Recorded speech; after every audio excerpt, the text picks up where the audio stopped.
Nuovarden is a dimension of wide-open mystery and infinite discovery created by our very own DungeonMisterTy and published by Adventure Slang Productions. You can learn all about this dynamic game system and wondrous setting at adventureslang.com.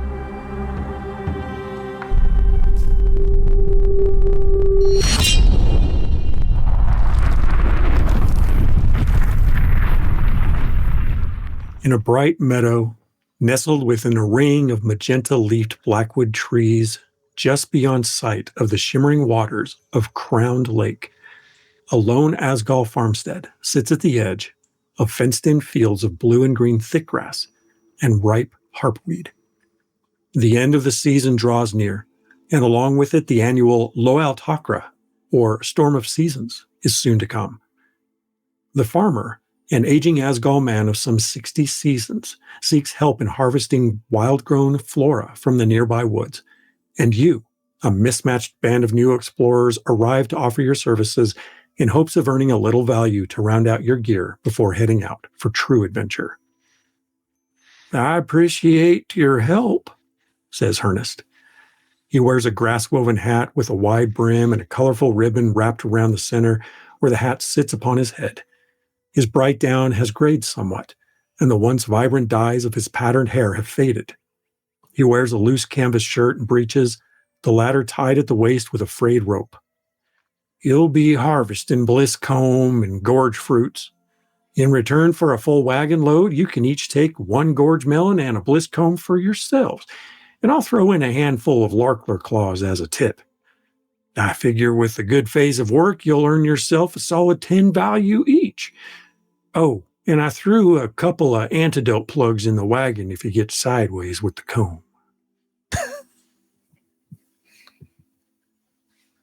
Now, you know Hurnest a little bit. Kel and Cal, not so well. You're new to town. Chime, Chisel, Tavi, you've done a little bit of work for Hurnest already, but the four of you have become acquainted over the last few phases. Go ahead. Oh, you're muted, Kel. Kel is doing sit-ups and is just like, 10 value, that's pretty good, right? Yeah, 10's a big number. I mean, sounds good to me. Yeah. Yep. Hey, Here, I think there's probably like Carl is probably already like hiking things onto his back to like carry into the fields. Like tools. We're getting started already? Oh, just getting ready. I want to be ready to go as soon as he needs us. That's my big brother. Always ready for business. All right. Yep. I'll stand up and just kind of stretch and kind of pop a few things. Yes, this one feels it is very serendipitous that we have such strong companions this time, Tavi. I mean, yeah. We'll let them carry all the heavy stuff. Hey, Hurnest, do you need any mushrooms? I'm really good at getting mushrooms. Well, I figure if there's anything extra you could throw into the wagon, there's no harm in it. Oh, good. Do I get extra credit? Sure, we'll talk about that. If nothing else, you can have your portion of the harvest. Excellent. Well, I'm ready when you guys are. Do you know where we're going? Yeah, I mean, yeah. You just point the way, Ernesto, and we'll head out. As you prepare to leave, Hurnest pauses and mutters a little, "If you get a chance to gather half a dozen tittlepaws, I'm sure Hurnestus will make us up a tasty soup. I put a half barrel of water in the wagon in case you catch some. They'll be in the river while you'll be collecting the gorge fruit anyway." And he tells you to head west and stay south of Crowned Lake. South of The Crowned Lake. Blisscomb Garden is about 250 breaths or 15 minutes or so from the farm. And then from there, he says, go on farther into the forest, another 250 breaths. So you'll be working about 15 minutes to 30 minutes away from the farm. And he offers you a wagon and an old gore cow to pull it. It says, fill the wagon with combs and melons before the darkening, and you'll get paid. And by filling a wagon, it's 24 blisscomb flowers and 24 gorge fruit melons. tittlepaws and fungus extra. What's the gore's name then, Ernesto? I don't name my animals, but you can give her a call to whatever you like. How about Penelope? Wow, that's a big word. Yep. I guess it is. How do you spell Penelope, Cal?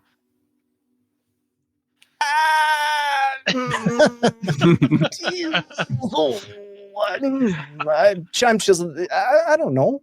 I'm not You don't familiar have with to those spell it. I terms. just say it. You spell it how you say it. It's simple. Pet.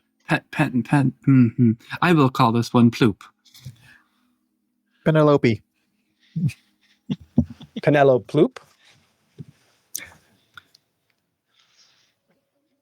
Pet what? What? Penelope. Well, let's go harvesting. All right, Yeah, so- all right. Yeah, if we got the cart, then I'll just have everything back in there. Have you, Yeah. you know the way? You know the area well, don't you? Sort of, kind of, sure. Yeah, right this way. Just sort of, Okay, I start Chime- pointing. Who's Chime driving? Chisel, you said that Tavi knew this place real well, right? Tavi knows this place excellent. Okay. I know this place also. We head west to the river, then south into The the lake. forest by the lake. Yes. Mm-hmm. I will tell you, if you want to look at Albert, I'll just show you the general area that you are in.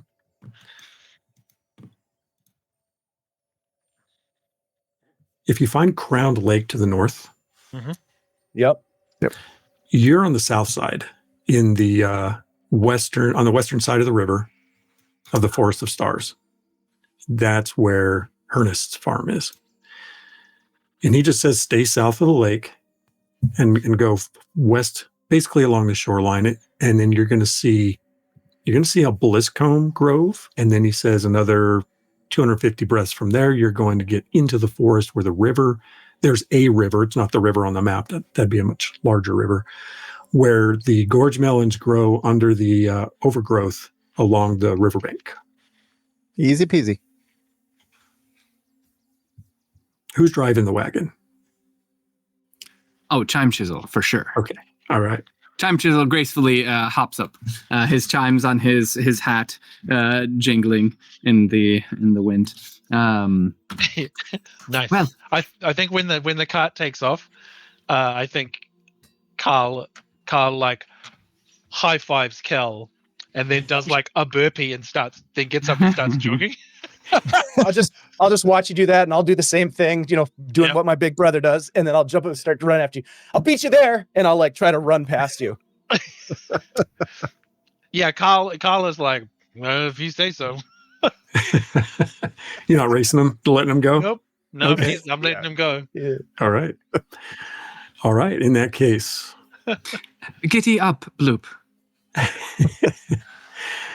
the gore just pulls forward and starts plodding along on a rough trail of overgrown grass, but westerly out of the farmstead. Mm-hmm. After about 250 breaths distance, your wagon comes to a creaking halt outside a grand sight. Thin-skinned gray trees reach up from the ground, each laden with several hat-sized crimson flowers. A sweet, tangy aroma wafts through the grove. And I will give you a new map. Mm. Oops, that's not the right map. This is the Sure is pretty though. Oh, Ah, cool. wow. Go in and, I have to bring you in. Oh no, I don't know if we have the tokens loaded in here. Uh-oh. They have some default tokens that you can use. Yeah, I'm going to have to use that. Tokens? Oh, nokens. All right. I do have some custom ones though. So we'll make that will be Kel. All right. And This will be Tabby.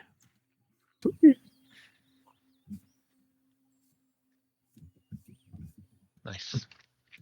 And this will be Cal. Oh, hairy dude. Yeah, beard's coming in nicely. Yeah. Yeah. You forgot to shave today, huh? And this will be Chime Chisel. Cocaine bear. yeah.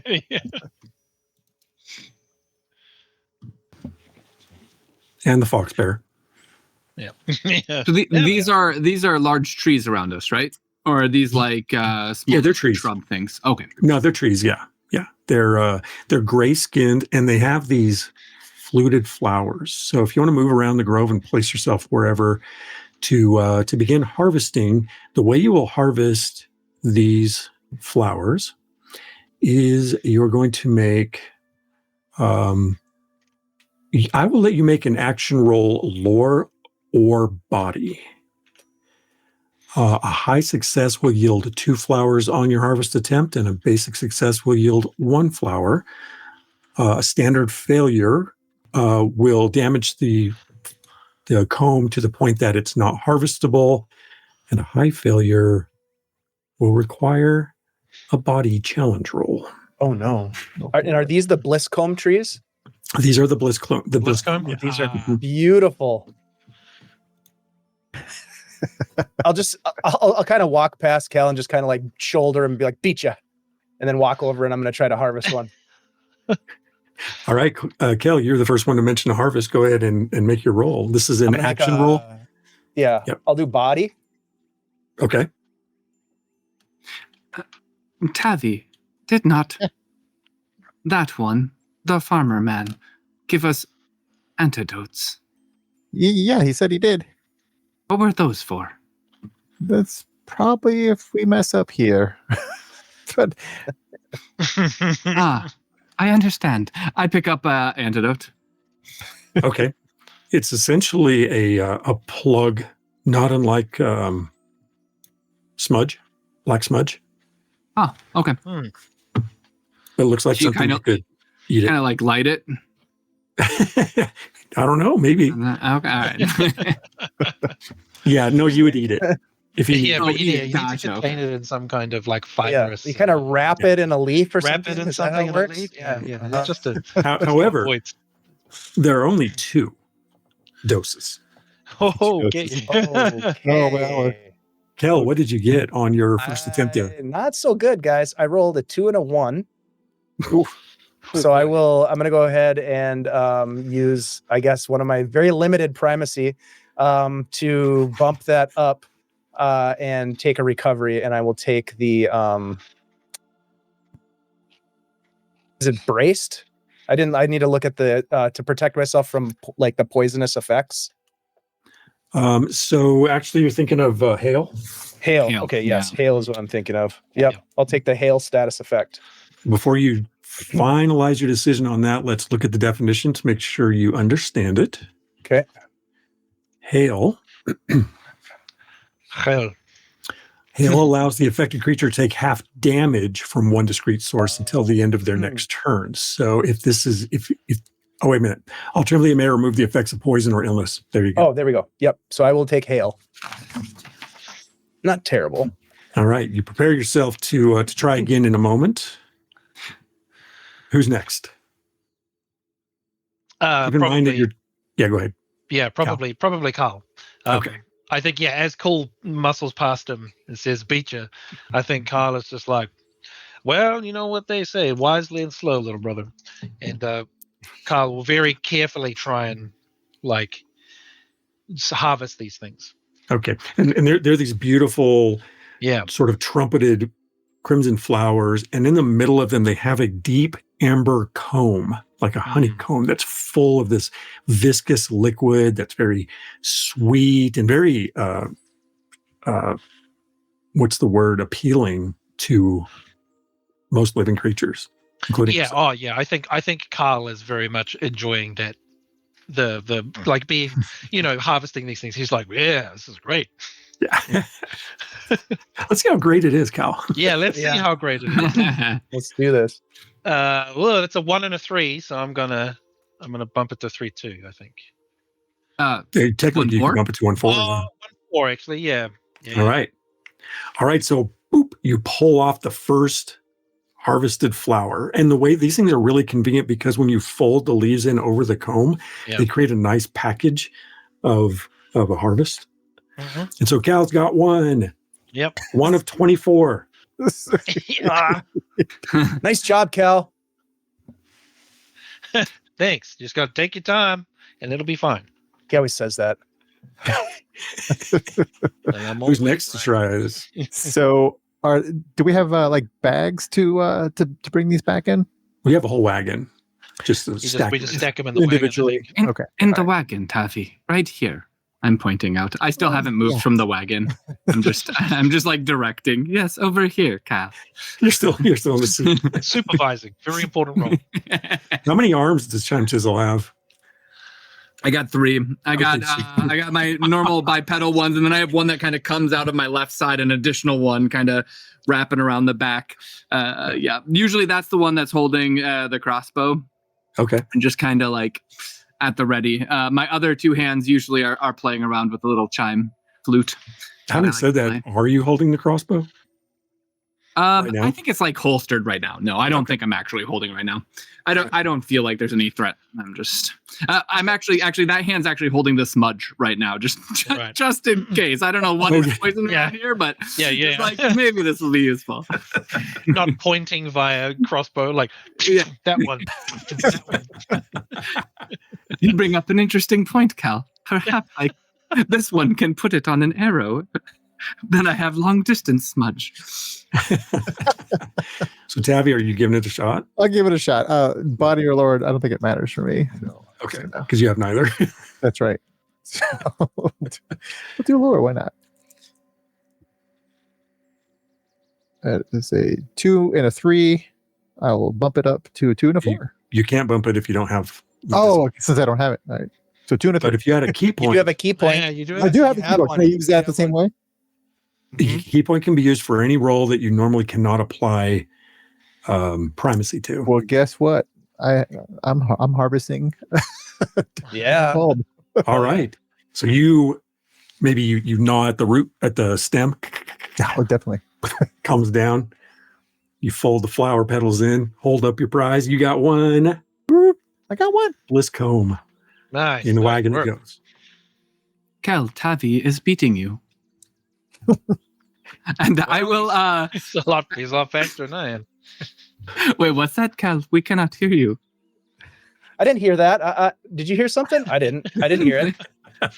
Sounds like you're slowing down, Cal. Nice job, Tavi. Chime Chisel's going to kind of move the cart along, and then he's going to grab with his other hand the crossbow, and he's going to try and shoot off one of these buds so it kind of flops into the cart. So I'll make a lore check. It doesn't really matter here. So that's a very interesting option. You can use technology if you're actually trying to shoot it. So let's see how well you do. You're going to have to be pretty darn good. Yeah, I got a 1 too. So wait, watch where you aim that thing. So I guess you said technology is okay. Yes, because you were literally making a shot with your item. Yeah. So I'll just bump that to a 2/2 and take back the primacy. Okay. So it just thunks into the tree. It actually thunks right into the comb of one of them, and there's this sploich of nectar that barely misses you and then starts dribbling down the side of the tree. This one thought that might be a good idea. This one was wrong. So you have two bliss combs right now, and it's back to Kel. I'm gonna climb up the nearest tree and grab onto the comb and you push my feet against the trunk of the tree as I'm sort of pulling on it and trying to swing off of it with it and just snap it off with my weight. Okay. And I'll use body, of course. Yeah. That is a 3/2, so I guess I can bump that to a 4/2 and get 1. Yeah. Okay. Yeah. So you climb up and you go using my primacy and fall. into the on the ground, into the Ow! grass. And Just you're kidding. holding up the flower, and there's this little droop of nectar that comes bloop and lands on the grass right next to your face. Oh, that was close. I'm gonna put my Fold it finger up. down into the goop. I'm just gonna grab. Are we familiar with these things? Go ahead and give me a call to roll lore, see if you are. Oh no, that's I'm a sure one it'll be too. fine. Yeah. It smells delicious though, man. That smells delicious. I can see What's why it the taste farmer like? wants them. It's very sweet. Oh, it's very rich. It's very, that That's it's good. almost too sweet. Yeah, it could go into a lot of, it could be, Whew, that's good. That's really good. Sweet. It's got a nice tang to it. I'll just lick the rest of it off my fingers. all right. Yeah. Quit Fold eating up. the crop, Cal. Oh, You can fold up the flowers, make the nice little package. As you're moving it over to the wagon, you start feeling a little bit lightheaded. I need you to make a challenge roll body. That is a single D4. that's a 4. Okay. Sweet. Yeah, it makes you feel a little spacey. Whoa. And it kind of mellows you out to the point that you're pretty tired. But you don't fall asleep. However, you're moving slow. You're a little fatigued. I feel really good. Nice. You should. Now we only need 21 more, Cal. Good job. Winning. You put your This might be flower in good, there. for recovery after a workout session, little brother. You know what I mean?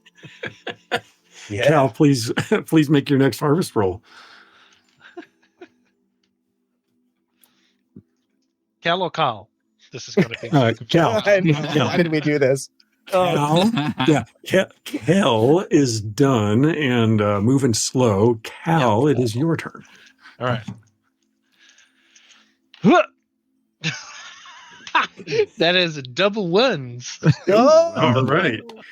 Yeah, you I go up. think I'm too distracted, realizing that Kel has been affected, and I think I've probably just been like, "Oh no!" and Yeah. just destroying the thing. Oh, Yeah. You actually grab a branch, it snaps off, and then just cracks into the comb of another one and ruins that one. And you're like, whoa.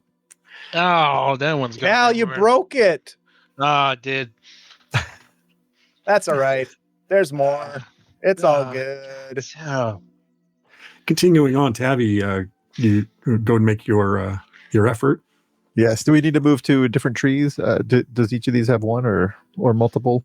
There, the number of flowers that began in the image are however many are there. Okay. So, yeah. All right. Let's roll some dice. Giant Chisel, you'll be next. Yes. Oh, that's double fours. Oh, Hey, nice. Tavi, you gnaw through one branch that has 2 flowers on it. It flumps down on the Sweet. ground. You fold it up. You get 2 of them, adding to the total of 5 now. Nice. Yeah, See, you're it's not starting to move along. It's not that hard, Cal. Chime Chisel got a 3-1. I'll use my key point to make that a 4. All right, Giant Chisel, One. how do you harvest this one this time? Not with your crossbow. Yeah, not with the crossbow. He learned his lesson. He kind of skitters up the trunk a bit with his 3 arms, and then kind of plants down his feet and pulls it off, and then just kind of tips backwards. His kind of weird rounded feet. He kind of has these U-shaped feet, kind of just loop around a branch, and he kind of swings upside down as he drops it down into the cart. Third arm sticks out like a kickstand to hold you against the branch. Yeah, trunk. exactly. Yeah. All right, then you scurry back down, fold it up. Yeah. Move it in there.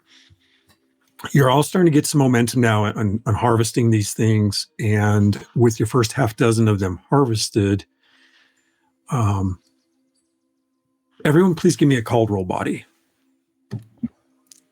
So good at this. Oh my God. Oh, thank God. Okay. All right, that's a 4-1. All right. Ooh, all right. Same here, Could have been 4-1. bad. Okay. Cal. Double threes. That's a double one. Okay, Tabby, you're getting to work. You're like getting into this process. You're really leading the pack on the harvest. Cal, did you want to bump one of those, or are you holding on to your primacy? I will hold on to the primacy. Okay. Time Chisel and Can I take a recovery action? No, because this was Yeah. this was a called roll, so no. Yeah. This was a called roll, and it was a mundane roll, so no. Yep. No, that's all good. Kel and Chime Chisel. A glimpse of motion and the sound of rustling in the undergrowth catches your attention. From 3 points beneath the canopy of flowering trees, large insectoids scuttle into view. Choose your combat order and let me make an adjustment. Where? We got company. I'm happy to go first if people are okay. I imagine as I'm like swinging upside down, about to get down, I kind of like look off to the side. My time jingling, and I see these skittering bugs coming in. Yes. Yep. I'll go All right. second. Okay, let me get the form. So, all right, Kel's going second. Who's first? Sorry. Chime Chisel. Okay, third. Do you want to go third, Tavi, or do you want Carl to go third? Why don't you go ahead and go third? I'll go fourth. Yep, Carl will go third. All right. Let me see. With my makeshift GM dice, they're not being nice to you so far. Oh no. Of course. These creatures come skittering out of the underbrush and attack. They have like 6 insectoid legs on their bodies and 2 more that jump back and above the rear part of their carapace. They have a 4-mandibled maw that ends in sharp points and salivates some sort of a gross looking ichor. And they have complex eyes in various places on their bodies. Chime Chisel, you said that you were doing something with your positioning, and I kind of missed it. What did you say? Oh no, I just was explaining how I saw them. I think I'm just on top of the cart because I had just finished wrapping up the blossom. I kind of saw them coming in when I was hanging from the tree, and then I quickly dropped down onto the cart, wrapped up the bloom, and then And since you are on the cart, the one that's up by you is going to rush at Cal.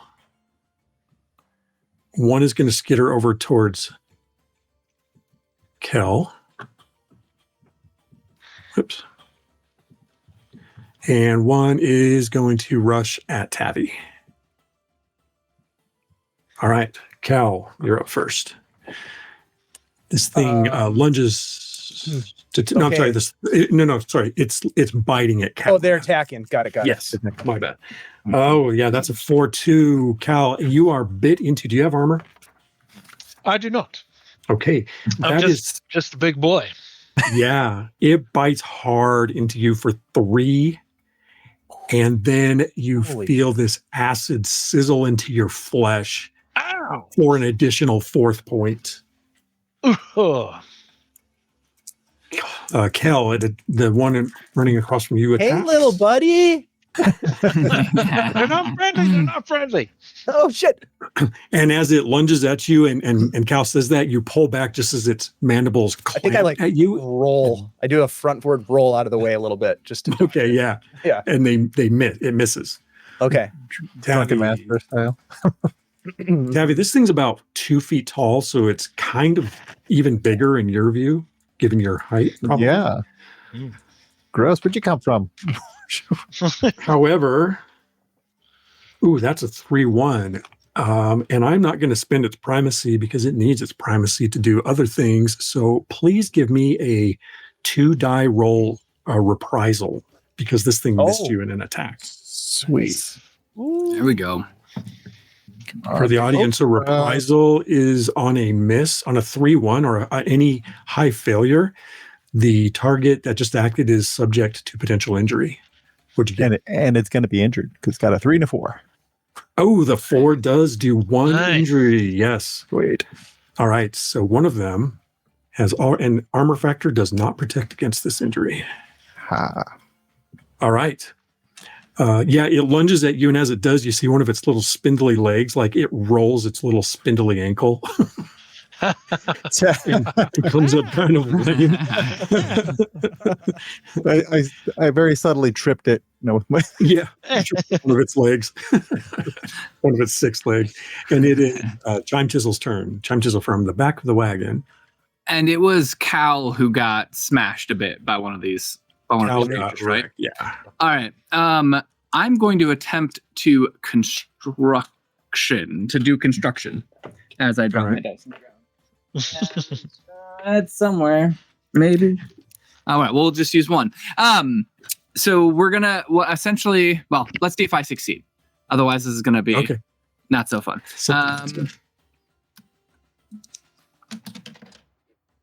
Cocked. 1 second. That's double 3s. I will go ahead and use a primacy to bump that to a 3/4. And my 3rd arm, which was holding the smudge, tosses the smudge into my right arm, and then like a finger pops open like this, like a little kind of like the back of a hammer, and I start pulling the nails out of one of the planks on like the side of the wagon, and I like rotate it, and like another finger opens up to like a saw, and it's like, and then I shove down like this makeshift barricade right in front of Cal. Of like wooden planks between you and the bug. Awesome. How tall is this wall? At first evolution, it could be up to 8 feet tall and 8 feet wide. I think it's more 8 feet wide, just tall enough where the bug has to kind of scramble and kind of strike over it to provide a little bit of armor factor to Cal. Yeah. So Cal, what that means is you behind the structure, you have an armor factor of 2. Yeah. So, and that's my turn. All right, I love it. That takes us then to order 2, which is Kel. That's right. So as I roll out of the way of this thing as it comes at me, realizing it's not friendly, because at first I was like, "This is cool," and then I roll out of the way, and then I'm just gonna take 1 step forward and just punt this thing. I'm gonna try to kick it as far as I can to the west of our position. Yeah. Go ahead and let me ask you a question. You up front, you can choose to either move it or injure it. On a high success, you could do both. But for now, you've got to commit to one, either status effect or. I'm going to move it. Do? Okay, so you're going to force move it. I want to force move it as far as I can with this. All right, give it a kick. Right, here we go. 3-1. I'm going to bump it to a 4-1 so I can succeed on this thing. Let me roll the challenge because that is a status attack. Okay. Nope. All right. You punt it, and it goes like clear over here. Yeah. I think These things are gross. Actually, it's farther than that. It's like clear over there. 1 kick it. Nice. And that's all leg day, baby. It like flitters its back legs and shakes its head. And that's your turn, yeah? Well, and then I'm gonna move if I can. Okay, I'm gonna flank around this tree and get over next to my brother, my big brother. And I'd be like, "Hey man, how's it going over here?" Oh shit. And that's my turn. Okay. And there's also a wall right in here as well. I always putting up walls between us. And that takes us then to Cal. Cool. Yeah. After Kel says, "Oh dang it," Cal's gonna say, "I ain't got time to bleed," and I'm gonna manifest self heal. Nice. Okay. Awesome. Hey, that is 2 4s. Oh, Nice. Okay. there we go. So that will allow you to heal D4 plus 2 if you wish to take that as an option. Mm-hmm. Nice. That gives me back all I needed. That was a natural high success. Yep. So you also get recovery. Oh, sick. So then, Can I make a recommendation? yes. You could do hail. and take Yeah, I half was- damage from that creature. Yeah, I was going to say I'd probably give myself either hail or braced. Probably hail. All right. So yeah, Okay. after saying I ain't got time to bleed, I'll crack my knuckles together, and you see my form. The muscles kind of looks like they harden a little bit. But yeah, that's what he'll do. Give you a rage. Raging. All right. So from that one creature, if it attacks you, it can only do half damage to you. Yep. You are back in the game, and it is Tabby's turn. All right. Is there a way for me? Okay, let me tell you what I'd like to do, and you tell me what happens. I would love for Tabby to burrow straight down, right where I am. and then Okay. come up somewhere else. Oh, jeez. Hopefully Yeah. for an attack. Oh. Gonna give you a wagon there, Nice. Giant Chisel.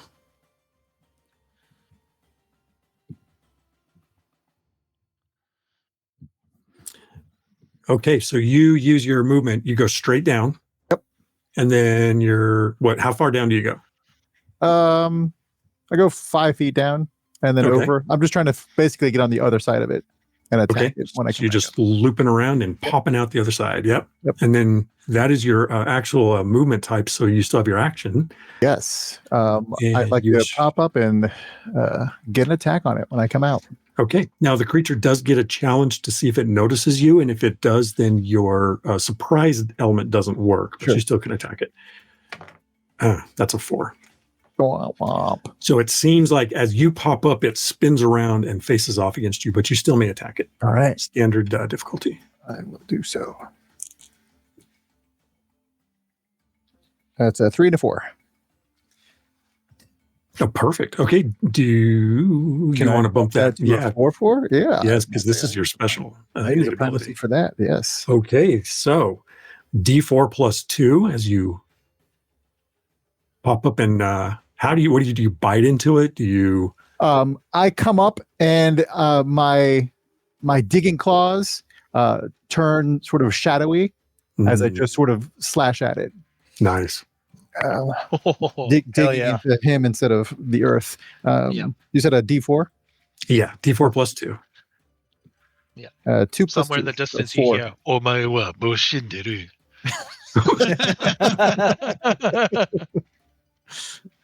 2 and a 2 is 4, right? Yeah. Nice. Okay. Yeah, as you slash into it, its carapace resists and then cracks. It does resist 1 point of injury, but it can no longer resist injuries at all. And you do a 3. Sweet. That one was the one that you did reprisal on. Yeah. So 3 points. How does it die? Sweet. Sweet. Does it have a head? It did. Both claws go through the head. Okay, you eviscerate the head and And I'm surprised at how squishy it actually was. Like I was expecting a little more resistance, and Yeah. Tabby's like, "Oh, a little bit of bug guts, maybe a little bit of gross, you're close guys!" to some of that acid, but it doesn't get you. And yeah, 1 down. All right. I know I have it. Yes. Did. Very nice. Okay, anything else for Tabby? I don't think so. Can I use any movement or am You- I out? You can still use ground movement, and you only moved, let's see, you only burrowed, 5, 10, just 15. for the record, 8 feet. So you'd still have 8 feet of burrowing as well. Oh yeah. I will pop back under. Whoop. And All right. move that way Okay. in this general Out. direction. Yep. Out under and back up, or you can stay under. I'm gonna stay under. Okay. All right, then back to the top of the order, Kel. This one that you just punted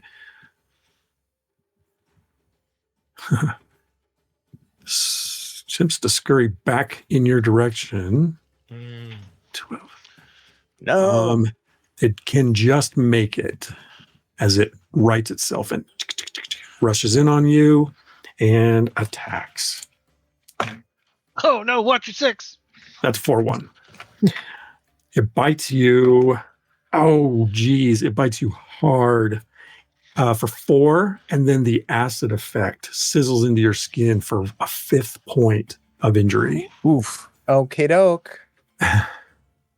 Oh. No, don't let it bite you. Oh, shoot. And then Cal. You're doing it wrong. Yeah. On the other side of the wall tries to dodge around and bite at you.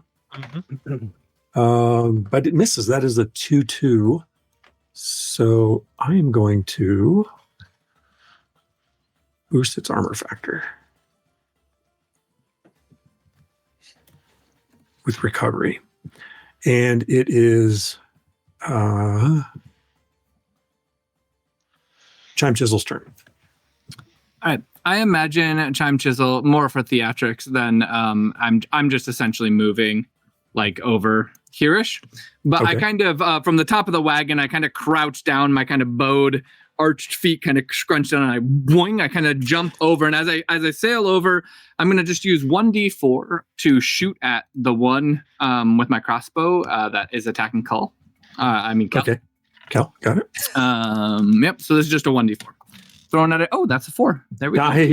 Nice. All right. You shoot So it. it's 1d4 damage. 1d4 damage, yeah. All right. For a whopping 1? Yes. Better than 0. Are these arrows or bolts?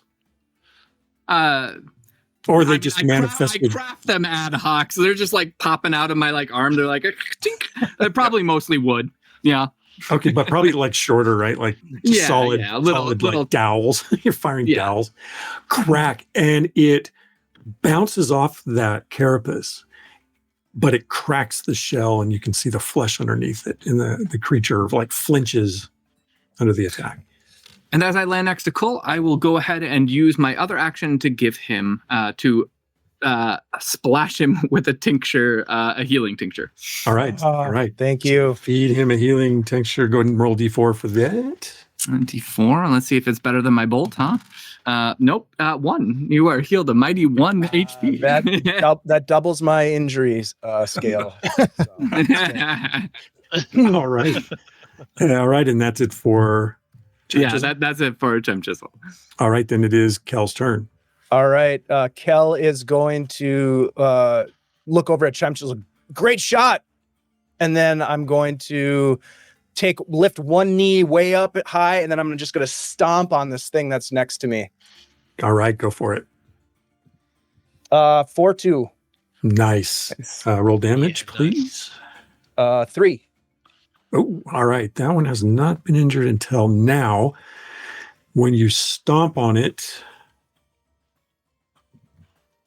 the shell cracks, and then your foot. Yes. Was the shell cracked by my bolt? Oh, that was. I'm sorry. You're right. So that is. That was 3. Yeah. Mm-hmm. Your foot passes through where you see the flesh between in the crack in this carapace where this object had just flown out of nowhere and then ricocheted off, and your foot punches right through that shell and into the fleshy interior of that creature. It's still up, but you just did a whopping load of damage to it. Okay. Gross. I'm going to try to shake the goo off my foot. God. I just got these boots. All right.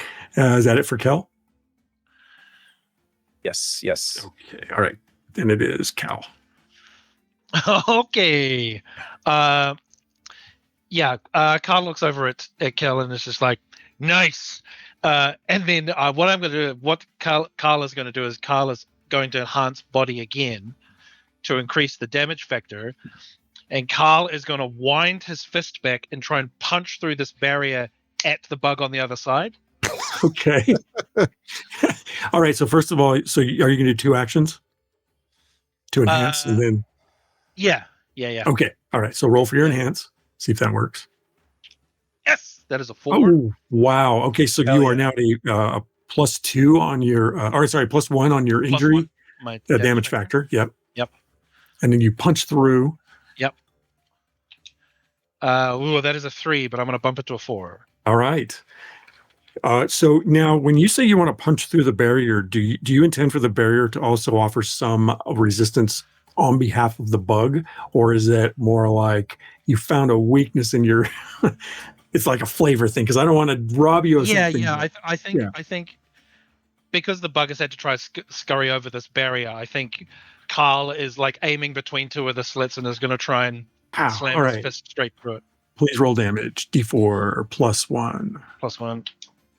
Oh, that's 4 damage. Nice. Okay. That one had a reinforced carapace, and as you punch it, it almost like you did punch the barrier at its strong point. However, the shell cracks and your fist passes through and finds purchase into the flesh, and you do injure it for 2. Nice. Very nice. All right. Is that it for Carl? Yeah, Carl pulls his fist back and just like blows all the gunk off it. It's just like, didn't feel good, did it? Way to go, big brother. And but I think, Oh, go ahead. Carl's just going to stay there and wait for it to do its thing. Okay. Chime Chisel, you didn't maintain this. I did not. Yeah, so I kind of imagine like as it's like going, like as it's like falling over, he kind of punches through it and shattering it. That's how you pass through it. Yeah, you're like, I go through the slats, and then as you throw the fist, the thing goes disappears anyway. You punch right. Carl just thinks it's the power of his punch. Yeah, of course. That's really good. Yeah. Okay, and it is Tabby's turn. All right, Tabby is going to burrow. I think I can make it to the one next to Cal. Yes, the bug next to Cal. I do believe so. Yeah, let's just double check, but I don't see. Yeah, totally. Yeah. The other one. Yeah. Oh, you want to? Oh, yeah. Oh, yeah. Cal, yeah. Pop up right here next to it. Yeah, there you go. Boop. You pop up. I would like to attack it. Let me give it a challenge. It made its challenge roll. These things must be able to detect you when you're moving underground. Oh, you little bastards. Yeah, but you can still attack it. So please still attack it. Tavi keeps popping up going, surprise, mother. Oh. Quit moving. A 3 and a 2. I'd like to bump it to a 4. You got it. Please roll that damage. D4. Plus an additional D4, yes? No, because yeah. 3. 3, and it's already compromised and it's already injured. Please describe how you killed that one. Tabby's got his SOP down. He's just yeah. Shadow claws come up, and I look over at Kel and just kind of, and then go back under. Okay, awesome. Hey, where'd you go? Just like that. You have 4 feet left on this particular movement, or you can just stay where you're at. I'll just stay where I am. Yeah. Got it. All right, and it is back to the top of the round. And Cal and Kel are facing off against the lone remaining grub. However, it is, I think it's still focused on Cal, so it's going to try to bite you, Cal. And that, if it's going to bite, it's going to go big. That is a high success. Okay. No. Big brother. No. Oh, for max damage. Good golly. No. Oh, call. Hard and get hit hard. Oh, but you're not hail anymore, because that would have only lasted 4 to the end of your next turn. That's it. 6. And then a 7th point of injury as this thing launches at your face and chomps on, just misses your jaw and catches you at the throat. Yeah. And I think that takes you down momentarily. I have an injury scale of 8. So you are up. You are hating life today. Oh yeah. I'm just like Some of your own flesh is burning down into your chest muscles. Yeah. It got you good. You are momentarily hobbled by this injury. Oh, yep. So your physical actions until the end of the bug's next turn, in duration, now it dies. If it dies, it still would last that long. Are at increased difficulty. Okay. But that is the bug's turn. I almost wonder if it's just like hanging from your your neck as those 4, the beard, fangs. That's what I'm trying to say. Lodge into your skin. Yeah. And Carl is holding it like, don't, like, whatever you do, don't rip it out. Just Yeah. It's in there. It's in there. Oh, yeah. Chime Chisel, it's your turn. All right. Oh,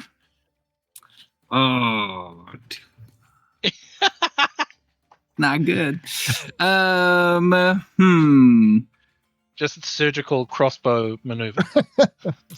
Yeah, thinking how much primacy I want to blow right now. What did you roll? What did you roll? 2-1. I mean, I can easily Oh. just primacy and take the dismissal, or the recovery. Let me save you the thought process. Yeah. With the 2-1, as this thing's hanging off of Call, those back legs like twitch, and there's a little disturbance in the manifestation energy that surrounds you, and that 1 goes to a 0. Oh no! Little That is a high reprisal unless you bump it back to a 1 and just take a standard reprisal. That's your option. Or I could spend 4 and re-roll both.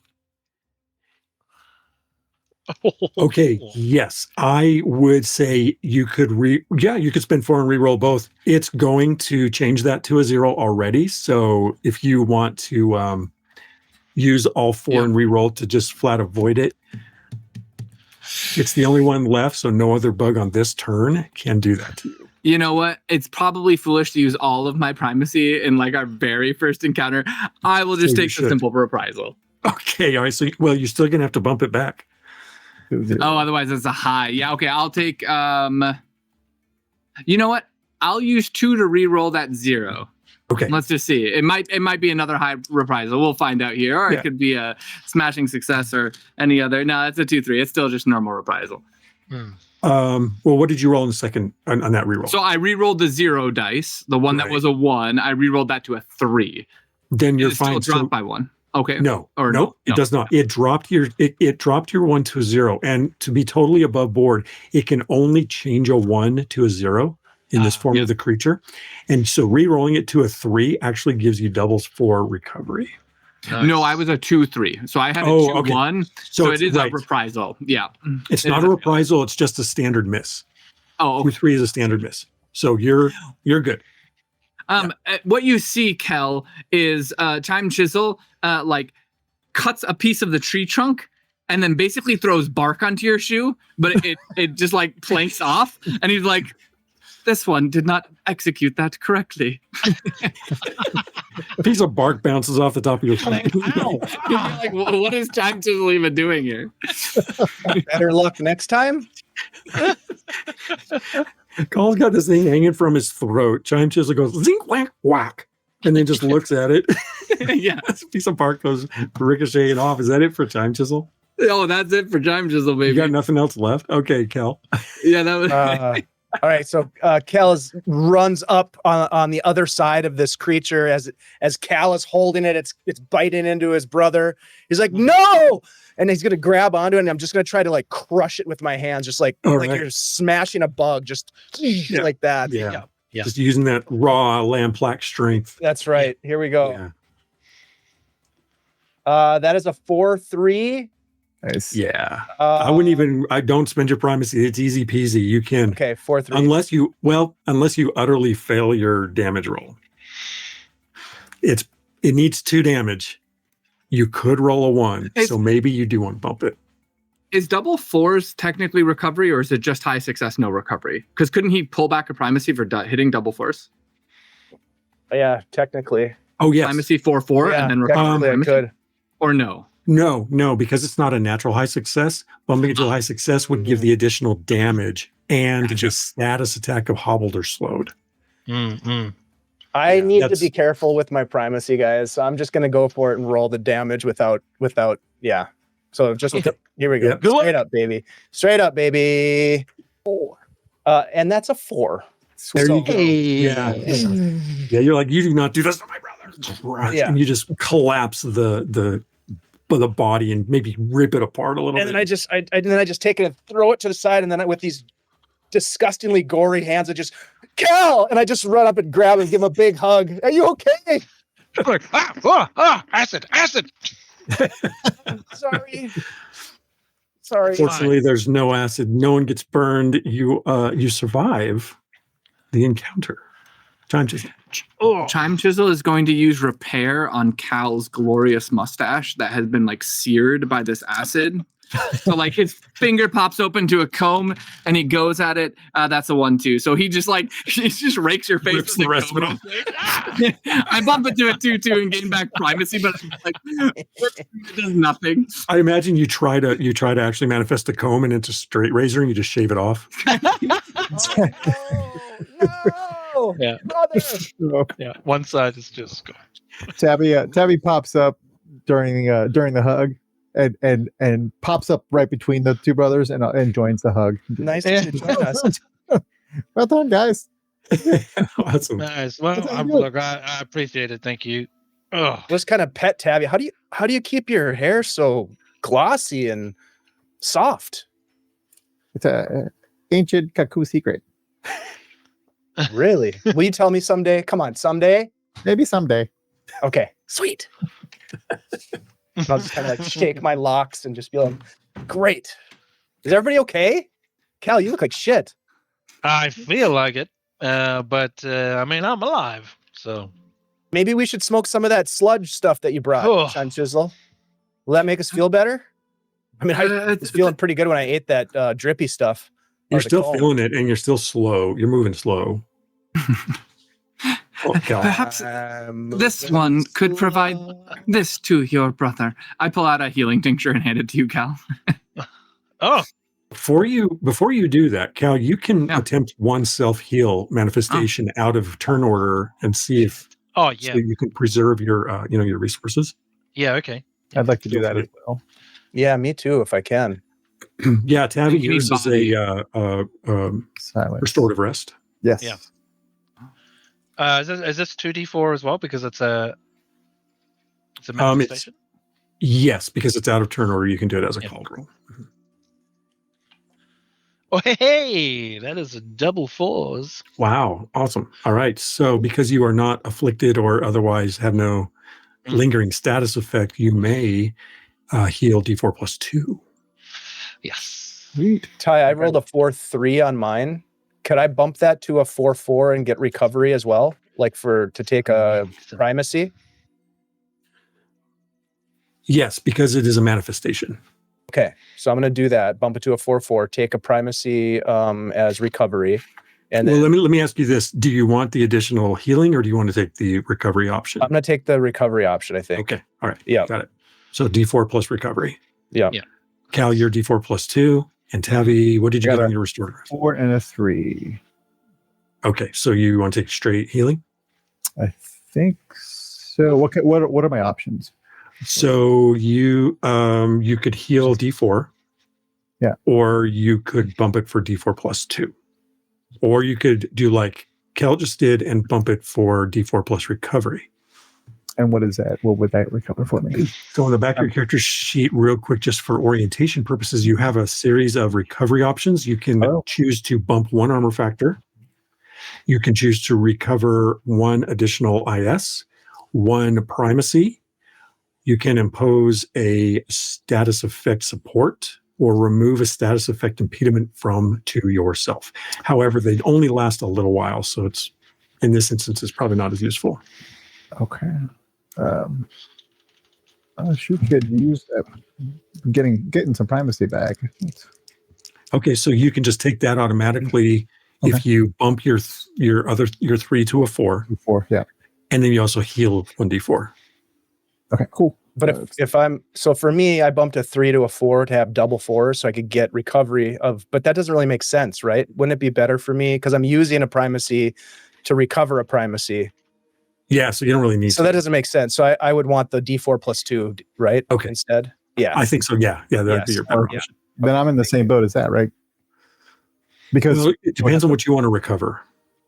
Yeah. all right, So, for example, if you want to boost your armor factor, you can just have an armor factor of 1, or in addition to your armor, right. on top of it. Think I need the healing. Let's see. Ty? Yeah.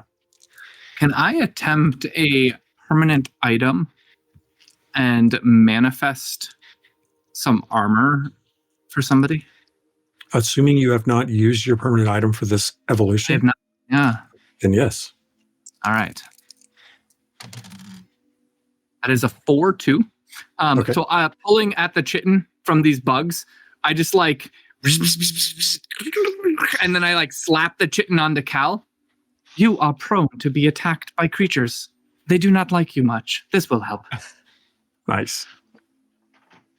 I Well, believe thanks. that's a single armor factor, right? Yeah, just one. Yeah, armor factor One one, armor. temporary. That's So, huge. Call, the way that works is you now have chitin armor that if it takes damage, it will absorb that first point of physical damage, And then and then it's broken until either like Time Chisel repairs it as an action during turn order or after the encounter, as Tavi is doing right now, repairing their armor. All right. Yeah, that's what I'll do. Does anyone want to harvest from these bugs? Yes. Yep. All right. So whoever wants to harvest, I'll just go ahead and have you make a call roll lore for me, please. Okay. I'm gonna go ahead and do it. Tavi, I feel like you're good at harvesting. Oh yeah, definitely gonna harvest him. Yeah, I got a 1. 1. It's 2 dice, Cal. Call. Oh, 3-1. Not good enough. You have a key point. You could bump it. I could, but I'm not going to. Yeah, I would recommend it. You still harvest the common items. You just have a harder access. Right. You don't access the rarer items. Chime Chisel, what did you get? Oh, Chime Chisel wasn't doing it. I think Tavi was doing the Tavi third was body. I got a 3-1. Okay, so you are all rooting around in the bodies of these bugs, and you're not really able to get at The good stuff. that acid gland. That's a little, yeah. You figure you're looking at it, you're all digging in. You're like, It's in here somewhere. yeah. I don't know if I keep digging around here, I'm probably going to splash myself. Make food real spicy. That acid gland. Yeah. Yeah. Real heat there. You could all do with a little more acid in our lives. Let's be honest. Oh, so and you know what else you don't? Those back legs. Those back legs have kind of a a June bug that has those like fingers that inflate and when they hiss. That's kind of what's on these back appendages, but they're that magenta of the manifesting energy color. However, those also are unfortunately not accessible to you. So these creatures don't really have any value in terms of armor or meat, other than what Chime Chisel just did with the chitin from the shell, which was a really effective manifestation. But naturally speaking, there's not really much here for any of you to get any value out of. Could we take the whole body back to the farmer? Maybe he can have better luck.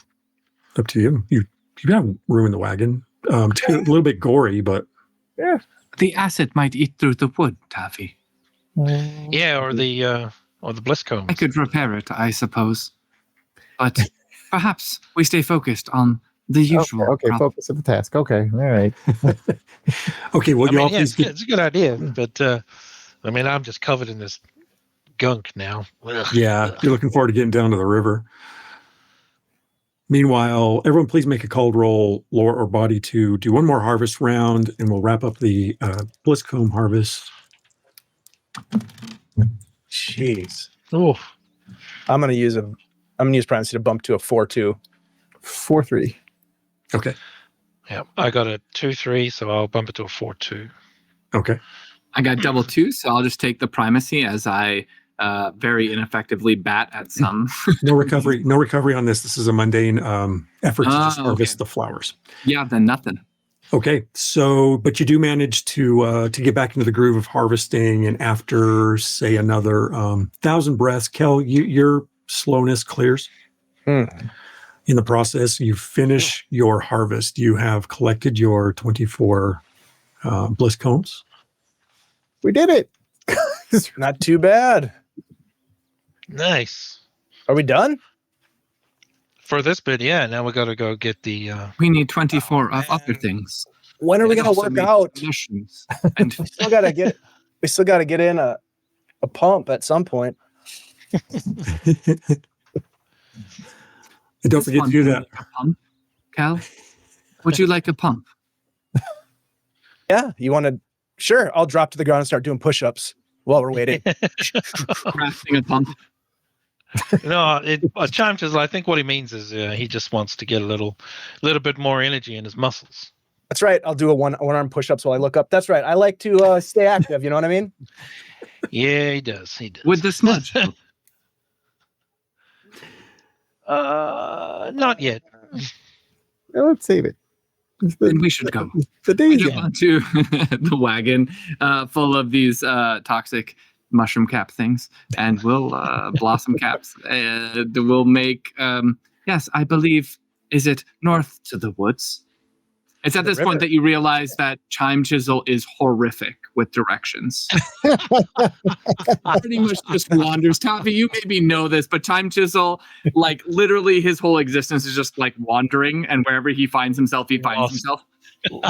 Whenever, if I know that he's wrong, whenever he's wrong, I'll just say yeah, and then go a different direction than I know is correct.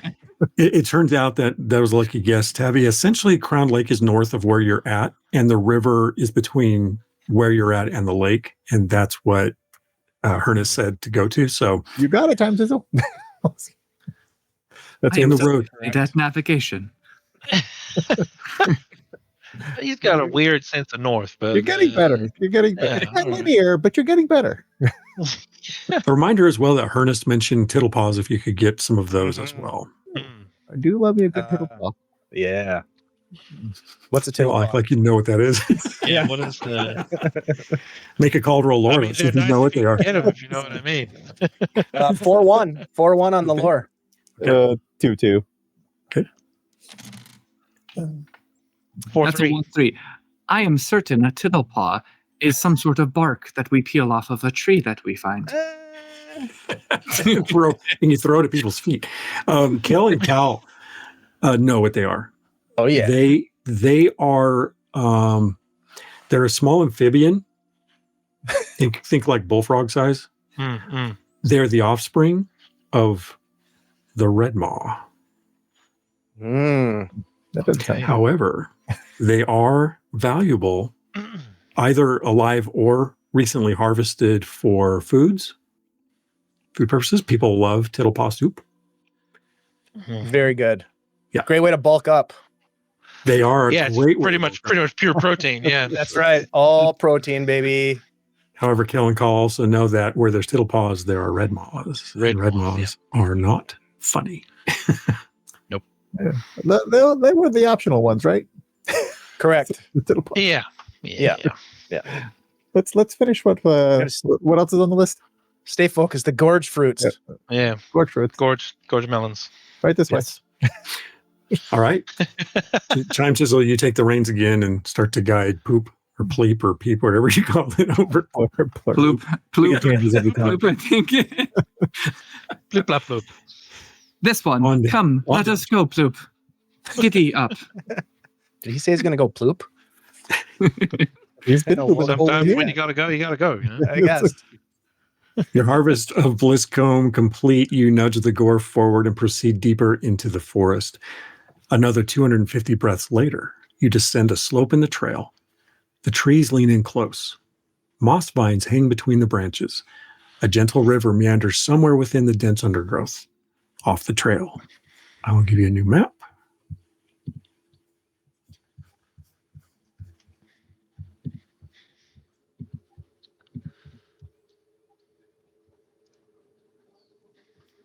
Ooh. And bring you back into the...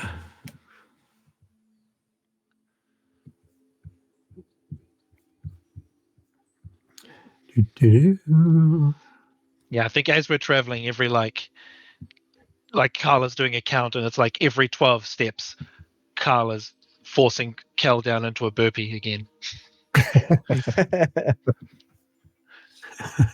Just You get jogging your- alongside, and then Let's see, where did...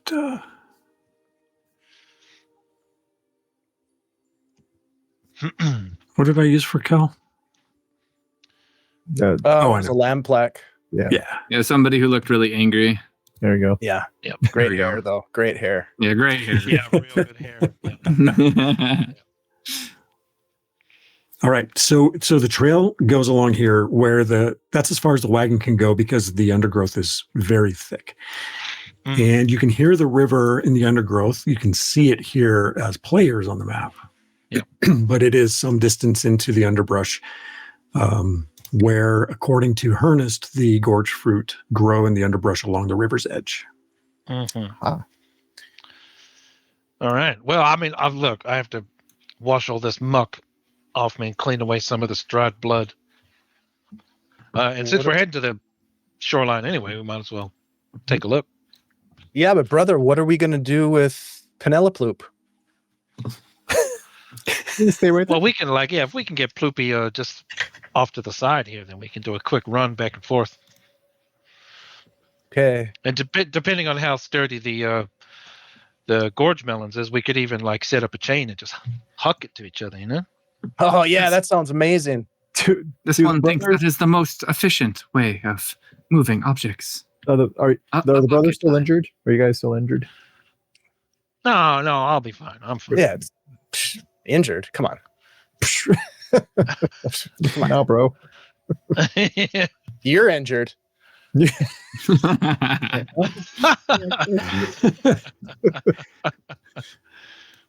The All right. time chisel could cover about 8 feet with like a hand crank conveyor belt sort of thing too. Yeah. All right. I'd have to But 8 feet's deconstruct not- Cal's armor, though. That's true, And I that think is he true. needs that. Well, no, you could do it as a temporary manifestation and even maintain Oh, it. Let me- Let me scout ahead so we make sure we get a good spot. Oh, yeah. Good idea. Yeah, and I'll burrow and go towards the river. And when I Okay. get near the water, I'll pop up and see if there's something good to harvest nearby. And if there Okay. isn't, I'll just kind of Yeah. move down. I'll Carl's moving through the underbrush, but is being careful, Okay. not just crashing through. All right. All right. So you all begin your slow work into there with Tavi moving ahead to sort of scout. Tavi, as you burrow through, and you're a kaku and you're a burrower, so as the ground changes, you can tell when you're getting closer to water sources because the ground gets wet. Yeah. And you work your way up to show me where you want to go on the river's edge. I think when I feel that I'm close to the river's edge, I'll pop up and see if I can see any Okay. good stuff. You can hear it too. So you pop up and you see this is a nice like pool in the river where you pop up. Give me a called roll, lore or body. I know for you it's the same. So give me a called roll looking for gorge fruit. So, double force. Wow. The first thing you see Nice. are a couple of gorge fruit growing.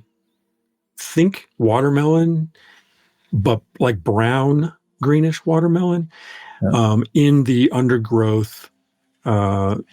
Like the leaves of the plant are sort of covering the fruit, but you see 2 of them right there. Sweet. Does it look like I've hit a patch that would meet a good part of our quota? Or Chances are good that where there's 2, there's more. all right, I will take the 2. Okay. And burrow back towards my buddies and pop up in front of them with two of these fruit. Okay. Oh, Oh, I are found a they good patch. underground now? No, no, I was. Anyway, follow me. And I Dive back down. back down. Like stand around the hole. Like I don't know if you fit down there. you got the shovel? Did you bring the shovel? No, I left that shovel back. I brought Shoot. brought the head back. I don't think we can go in there. Yeah. Okay, I come back when I realize they're way too big.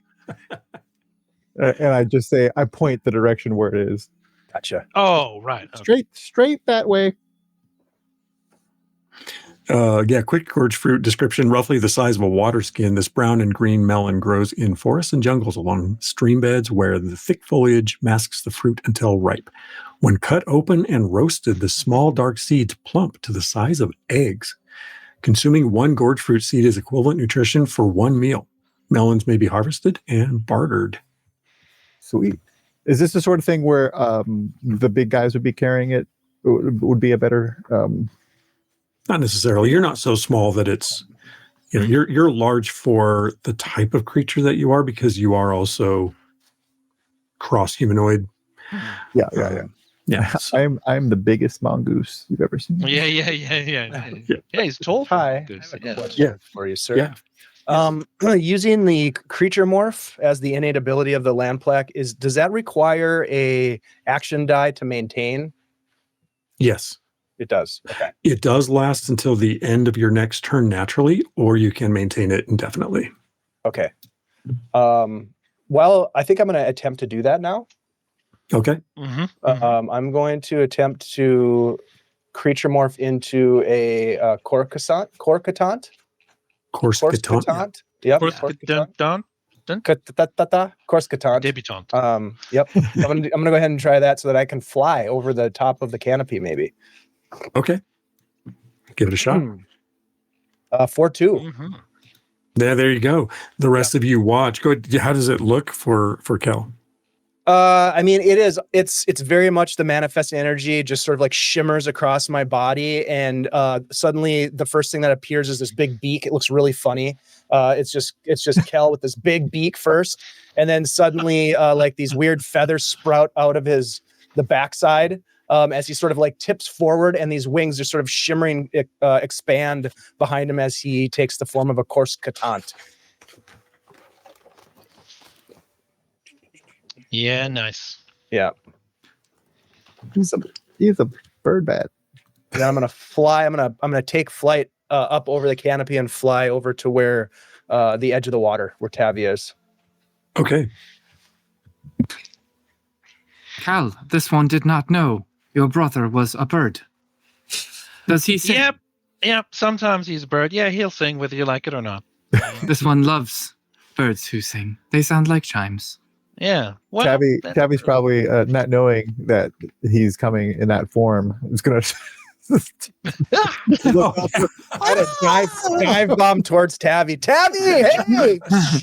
Come right in. talking that form. Is he talking that form? Yeah, he can talk. Yeah, he comes in with his claws kind of forward, and then like he's gonna grab you, but then he just lands on the bank of the water next to you, and he says, "All right, I can carry him back to the wagon." Oh yeah. Oh, good. Jeez. Get the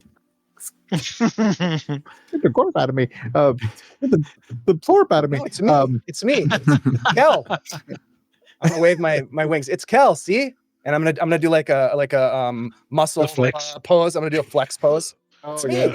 Yeah. We gotta get the melons over. I just came from over there. Melons are over there. No natural beast would do such a thing. I give him the ones I have, and Okay. see if I can find any more. Kel, your view essentially shows what you can see on the map, the way that the map is depicted. Any bare patches, you can look down and see those. You can see the river from up above, but the overgrowth and the underbrush are very thick, so it's hard to see any details otherwise. Okay. However, you grab the 2 gorge fruit and fly them over to the wagon as the rest of you make your way to the shoreline, I assume, to the river's edge. Are you all clustering in the same area? I'm moving up here, Okay. a bit further north. Yeah, I think Chime Chisel's where he's kind of at on the map right now. Okay. And as you begin looking around for more gorge fruit, let's take our break. Hey, all right. Awesome. Thank you so much. Ty, this is freaking awesome. This is super fun. All right, guys, we're still at it, raising funds for Feeding America. Thank you, everybody who has helped to get us farther towards our goal today. We're on our way. So thank you very much. We will be back in just a couple minutes to do more fun stuff in the wonderful world of Nuovarden. See you shortly.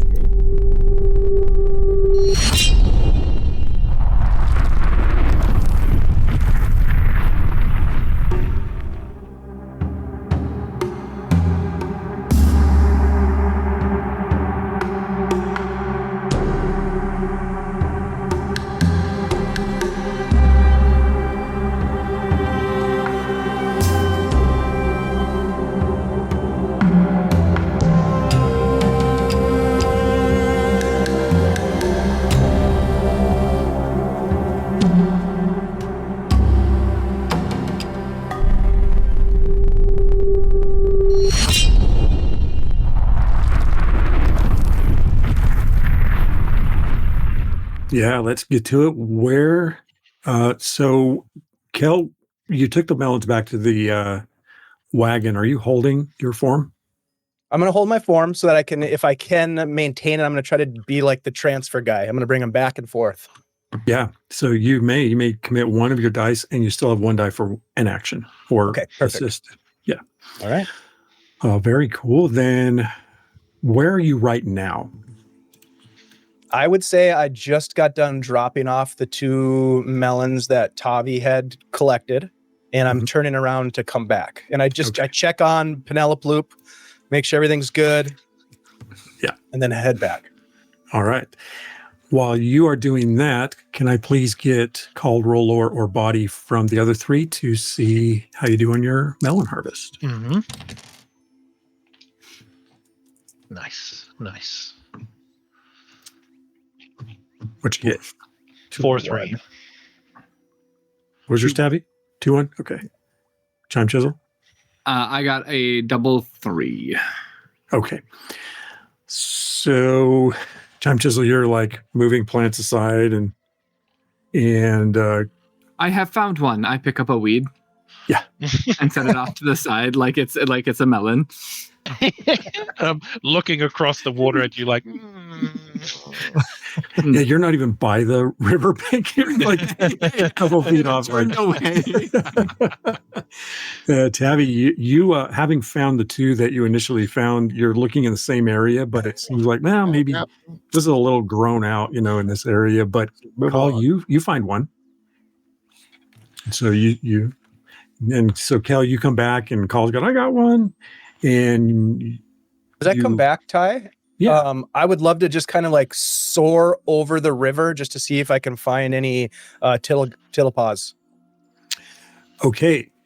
Well, you would know that the tillapaws are going to be underwater. Yeah, just real low. I'm just going to be like right over the surface of the water, just kind of like cruising along, almost with the wingtips like hitting the water surface as I'm looking just back and forth. Show me where. On the map. Okay, let's see. Yeah, I think go and put yourself. Yeah. Let me grab so I think I would start here and then just kind of like come down this way. All right. Okay. Please give me a called roll. No, this is a challenge roll. Okay. At increased difficulty. Okay. Challenge so one roll die. Body. Yeah, you get to use body. Yep. That is a 1. All right.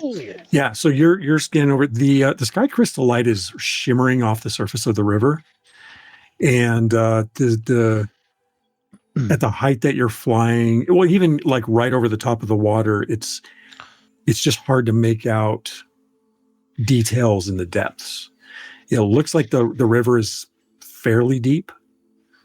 So you're not looking at like, a couple inches of water, like a couple knuckles of water river running over the stones that are near the surface. This is more like deep, lazy river. Mm-hmm. But you continue to scan as you're. All right. Yeah. So the other 3 of you, you're in there, you're like moving brush aside. You're looking for those melons that you now know what they look like. And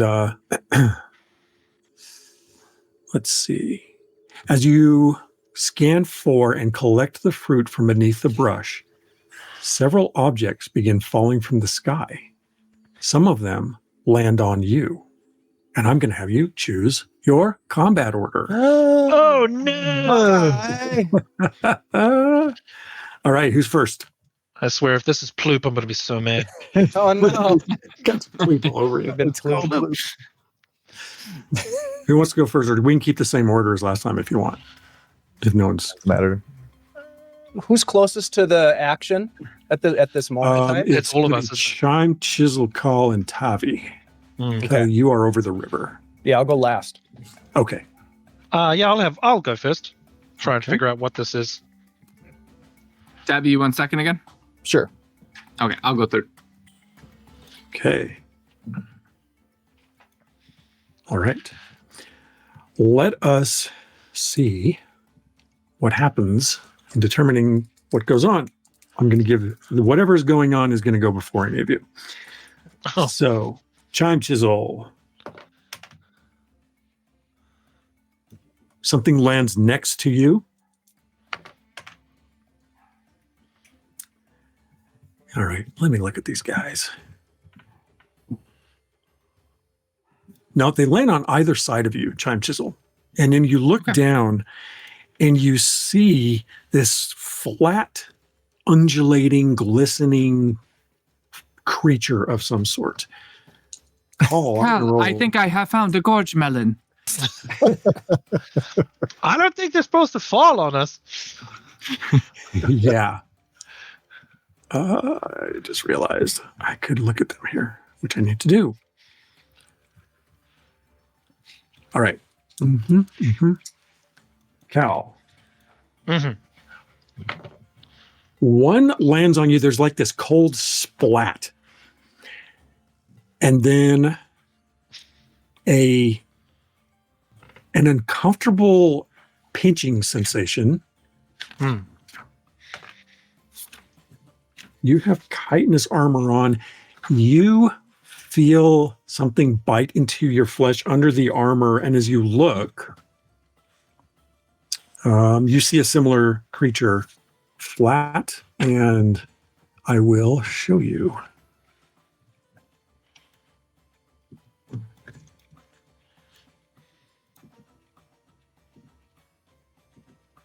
There's one on you now. Oh.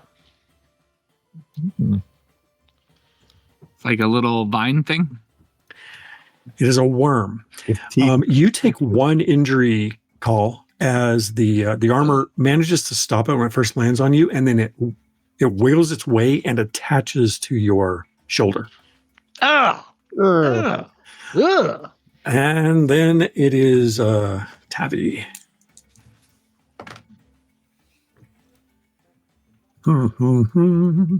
Tabby. One lands on you. It does the same thing. Your armor factor is 1. It is 1.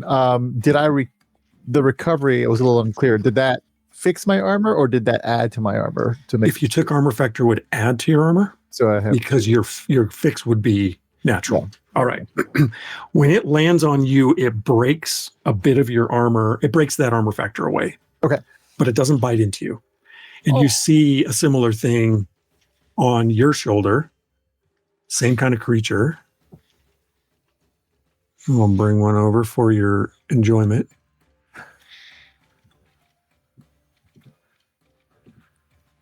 Do I know what this is? I don't know. Make a call, roll lore. Gonna. 4 and a 3. 4 and a 2. 4 and a 2. These are called ambush worms. Ambush worms. This is the small form.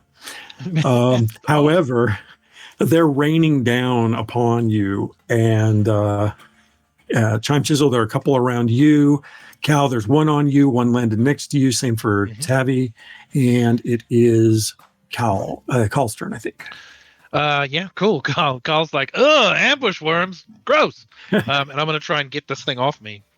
All right. So you may use one of your action dice to simply pull it off of you, or you may attack it and try to kill it.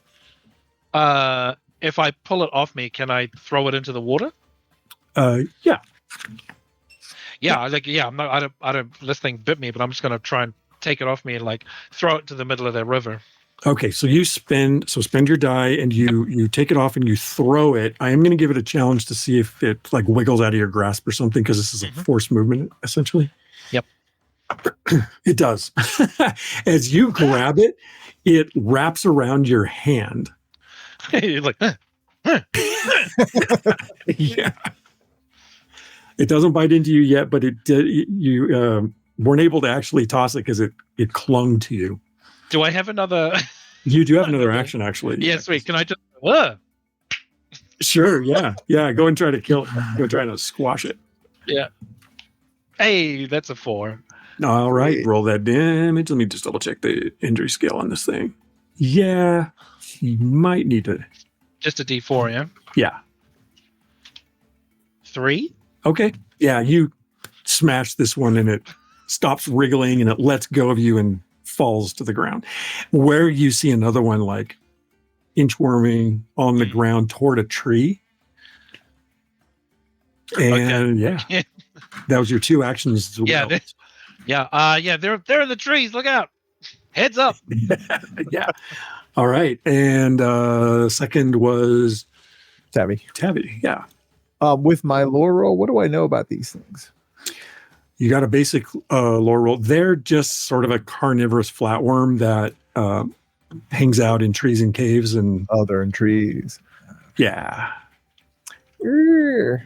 I would like to get this one off of me, and seeing the trouble that Cal had, I'm going to see if I can find a stick nearby and just go Okay. fling it off. So you do have a couple options. You can just spend a die to remove it. Yeah. It does get a challenge.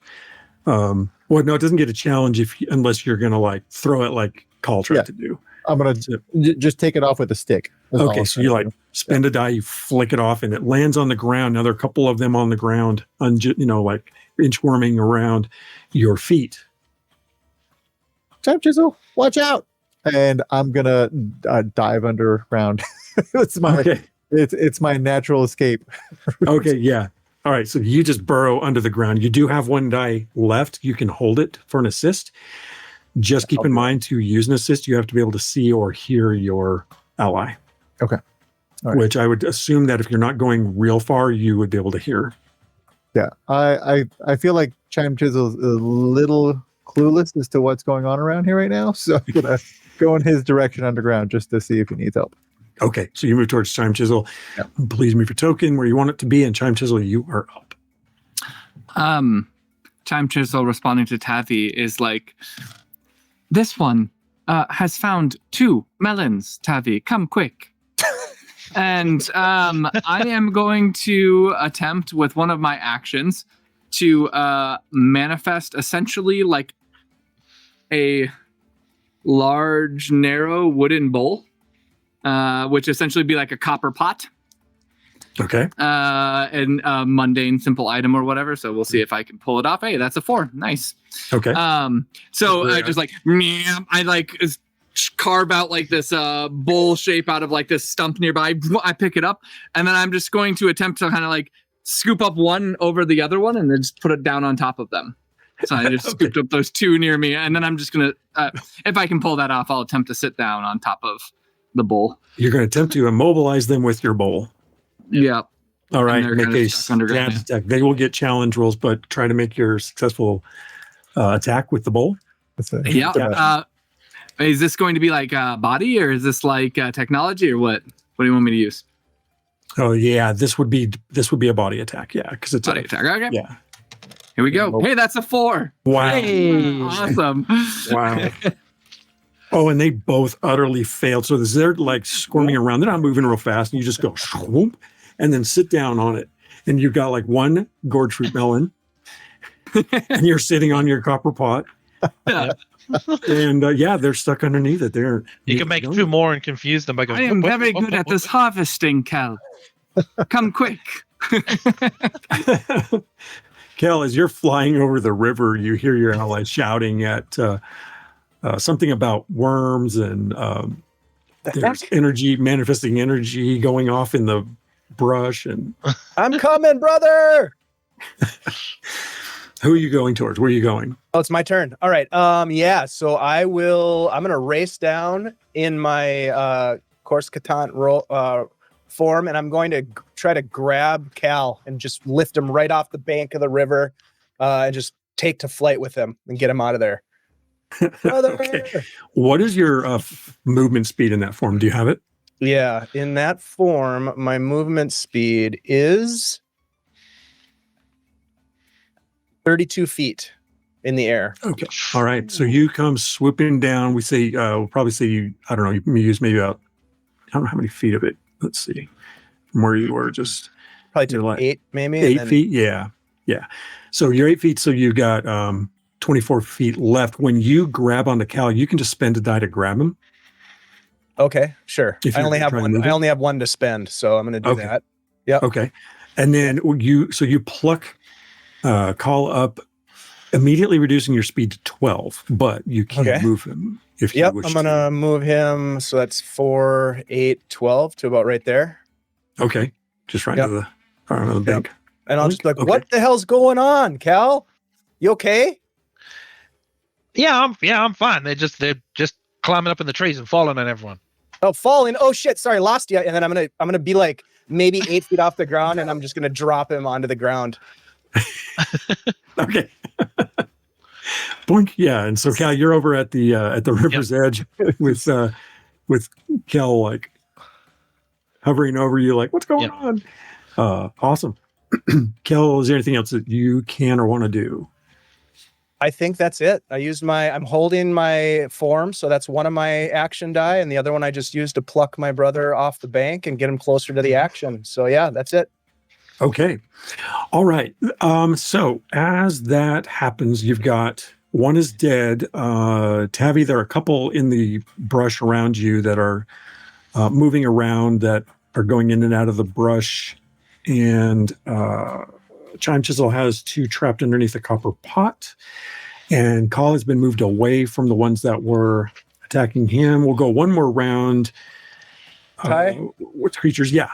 Could I just for cool flavor's sake, I imagine that Cal and Kel have done this before. Oh So, yeah. like when I fly over and say falling and I drop him, he knows and probably does some badass like acrobatic flip kind of Yeah. thing. Yeah. Parkour dive roll. Huh. Yeah. Are you going to try and make it into the river, Call, or are you just going for the shore? I think if he's gonna drop me, I'm just gonna try and land on something solid Okay. to roll Yeah. out of it.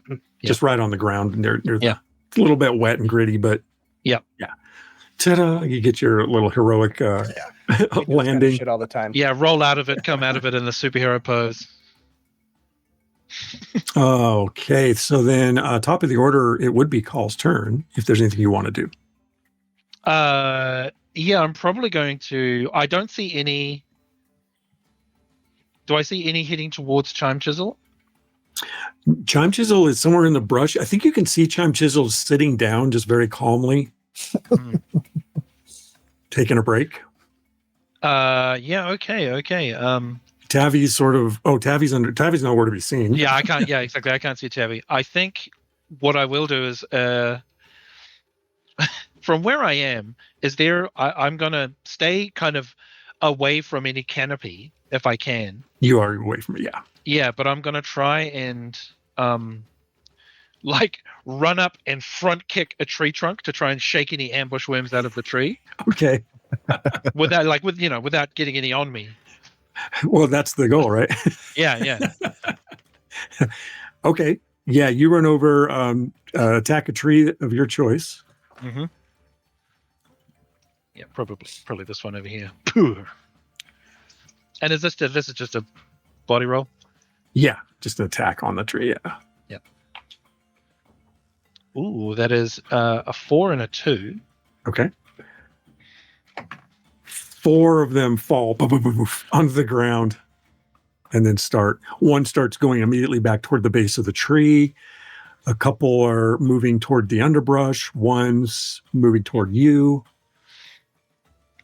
All right. I'm like, yeah, once they fall down, I'm just like, all right, time to get stomping, I guess. All right. They do not move very fast. Yeah. As you might imagine. Yep. About a third as fast as you can move minimum. Yeah, sweet. So they're crawling around. You start going after them. Tabby, what are you doing? Your dice restored, so that hell die is now back in your cache. Okay. I'm gonna pop up so that I can see Chime Chisel and maybe count and be like, how many do I? There's some around me. No, you moved.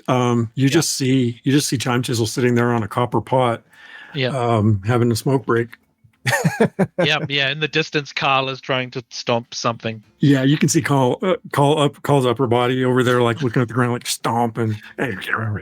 Chisel's kind of tapping his chin like he's in thought. It head lifted towards the sky, thinking, but he's just otherwise sitting on the pot. Look at him say, did you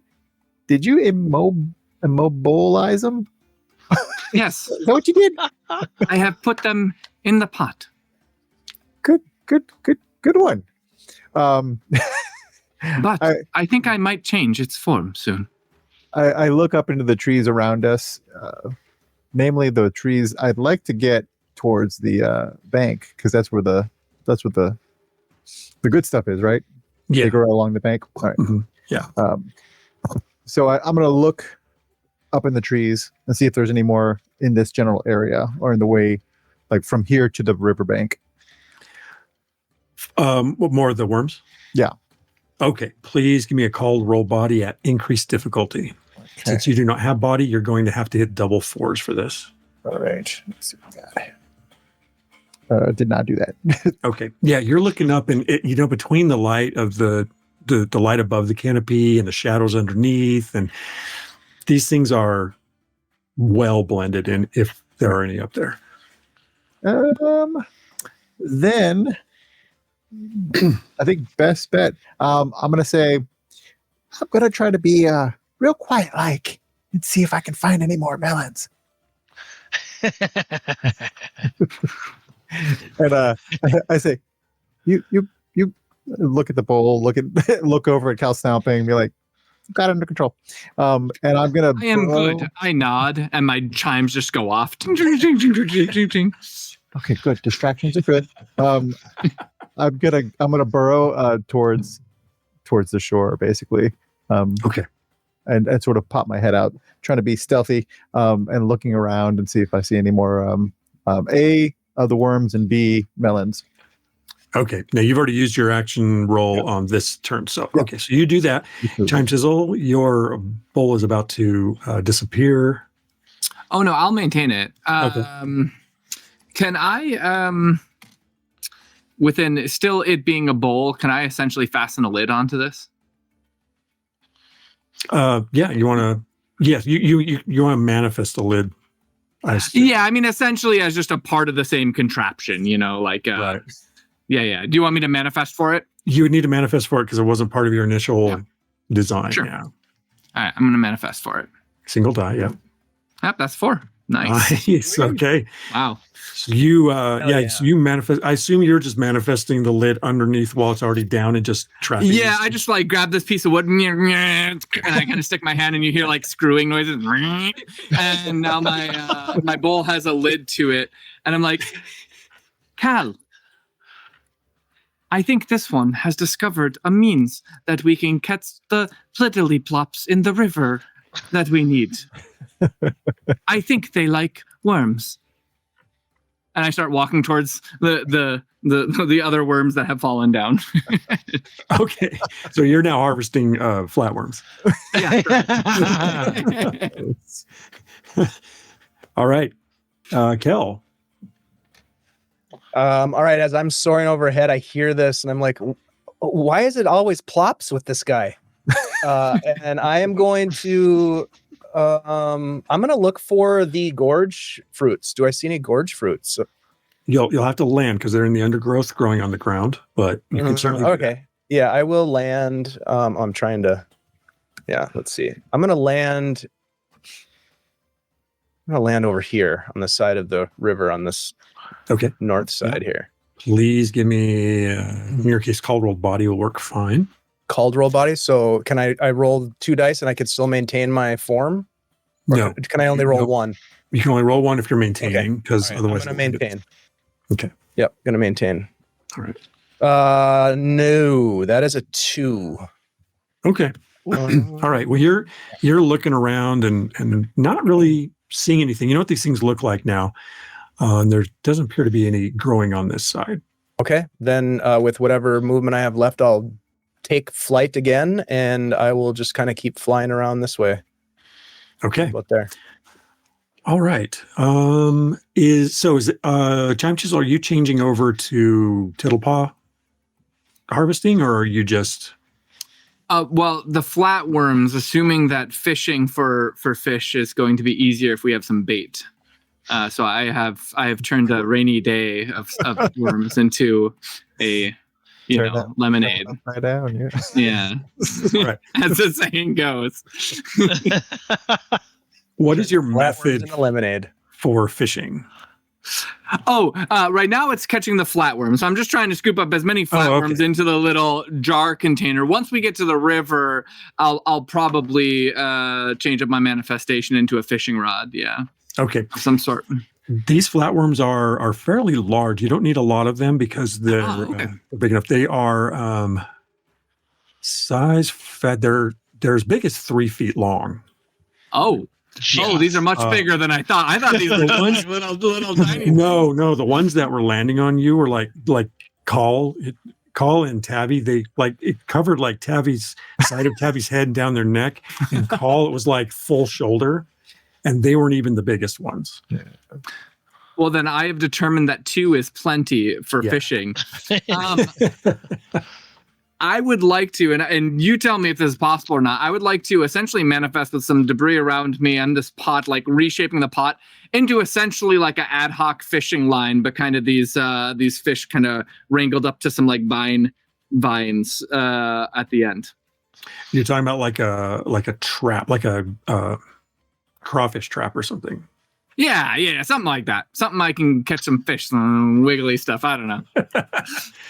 Yeah, maybe that's it. Maybe it's like just like enough vines inside of the pot or whatever to keep the worms from wriggling away, but then kind of latches up in a little stick, and like a fish swim in to go grab their little. And by little, I mean gigantic worms. Yank it. Why don't we do I think you're just feeding fish to flatworms at the Yes. Why don't you make a called roll technology? Kind of a all right, let's do this. That's 4-2.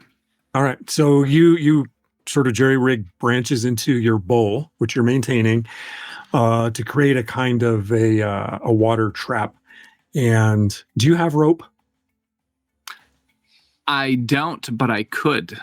You could, but it's going to be at some cost of other things, or yeah, but it's already broken. The other things are already broken. It broke right when the worm hit him.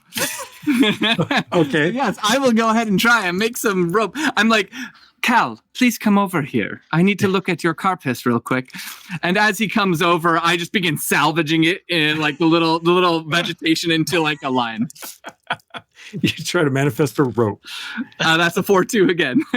You couldn't roll. It's not 2 dice because you are maintaining one. Yes. We'll do a single. That's a 2. Could I use a primacy and one of the key points we got? You can only affect 1 die with 1 point. Doesn't it's key arguable. Point go on top? Yeah, it's up to you. Used. Yeah, key point can be used when you technically cannot use there it. We so go. Yes, go for it. Okay. All right. Go for it. Sounds. Oh, I can. Okay. Thanks, cool. Ty. Yeah. Yeah. Thank you. Yeah. All right. And so I make a rope out of it, just barely, as I take all it's the a really stuff off of you thin now. rope. Yeah, it's got like 4 strands that are twisted instead of like a bunch. This one thinks this will do. Yeah, it's not rope, it's string. Sploosh, throw it down there. Okay. All right. So Chime Chisel, you are trying to catch Tittlepaws with a trap or fish or something with the worms. Yeah. And Call, Tabby, and Kel are harvesting melons. Carl is stomping flatworms. Oh, stomping flatworms. Okay. Yeah, that's what. All right. Yeah. So you use one more round to stomp out the ones that you found. There's a whole forest of them in here probably. So, yes. But so you work on those. Kel and Tabby, please give me one more called roll on your harvest. Okay. I'm going to roll 2 dice this time, Ty. So that means I'm going to let my form end at the end of my turn. Right. It should be an action roll because it's turn order. So yeah. Okay. Yep. 4 and a 2 for me. Okay, Tabby, you find another. Ooh, I'm going to use primacy to make it a 4-4. Nice. So Sweet. you find a couple more. So you found a patch. So you're starting to collect them. Chime Chisel, you meanwhile are over catching Tittlepaws. There's a whole bunch of them over here, guys. So Chime Chisel, scanning the meandering edge of the river leads you to a wide pool, perfect for Tittlepaws. And you throw your trap into the water. Please make a called roll body for me. Is that just one dice then? No, called roll is 2. 2. So good at this. That is double ones. Okay. So you throw your pod in there, and you watch it sink down into the river, and you feed the rope, and you manifested a 40-foot rope. We will estimate. So you then estimate from there that the pot sinks down about 8 shins or 12 feet before the rope stops feeding. And at the last second, you notice the stalk of 2 eyes side by side right by the shore, and out leaps a red maw. Let's choose our combat order. Yeah. Great luck, Cal. I have found a Tittlepaw. Nope. All right. Technically, yeah, but also no. So before we get too far down the line, y'all be thinking, everybody look at Chime Chisel. Yep. Oh, jeez. You picked the right spot, Chime Chisel. This thing leaps out of the water at you and attempts. You see before you realize, because you didn't know what a Tittlepaw was, so you don't know what a red maw is. This disc-shaped creature, larger than you, leaps from the water, and its mouth opens, and it's got this dark red interior, and it just opens wide. Looks so happy. Tell me my pot is already sitting inside of its huge gullet. Just the whole thing and then still coming. Yeah. It just comes up, The whole thing. and it hits you. So let me just double check my mechanics on this guy. I think the rest of you are occupied with what you're doing, so you don't see this. Yeah, we might hear it, I but hear it. Yeah. Yeah, Hear this a big very loud splashing. splash, come up. Let's see, the red maw. It's not even doing the tongue attack. It's just.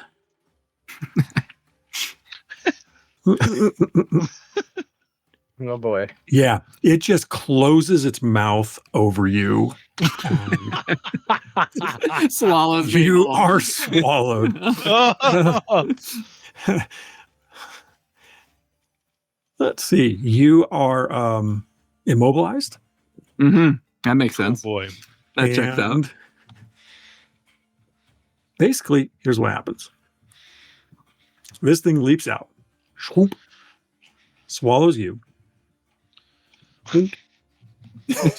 and then slithers back into the water. Great. Very good.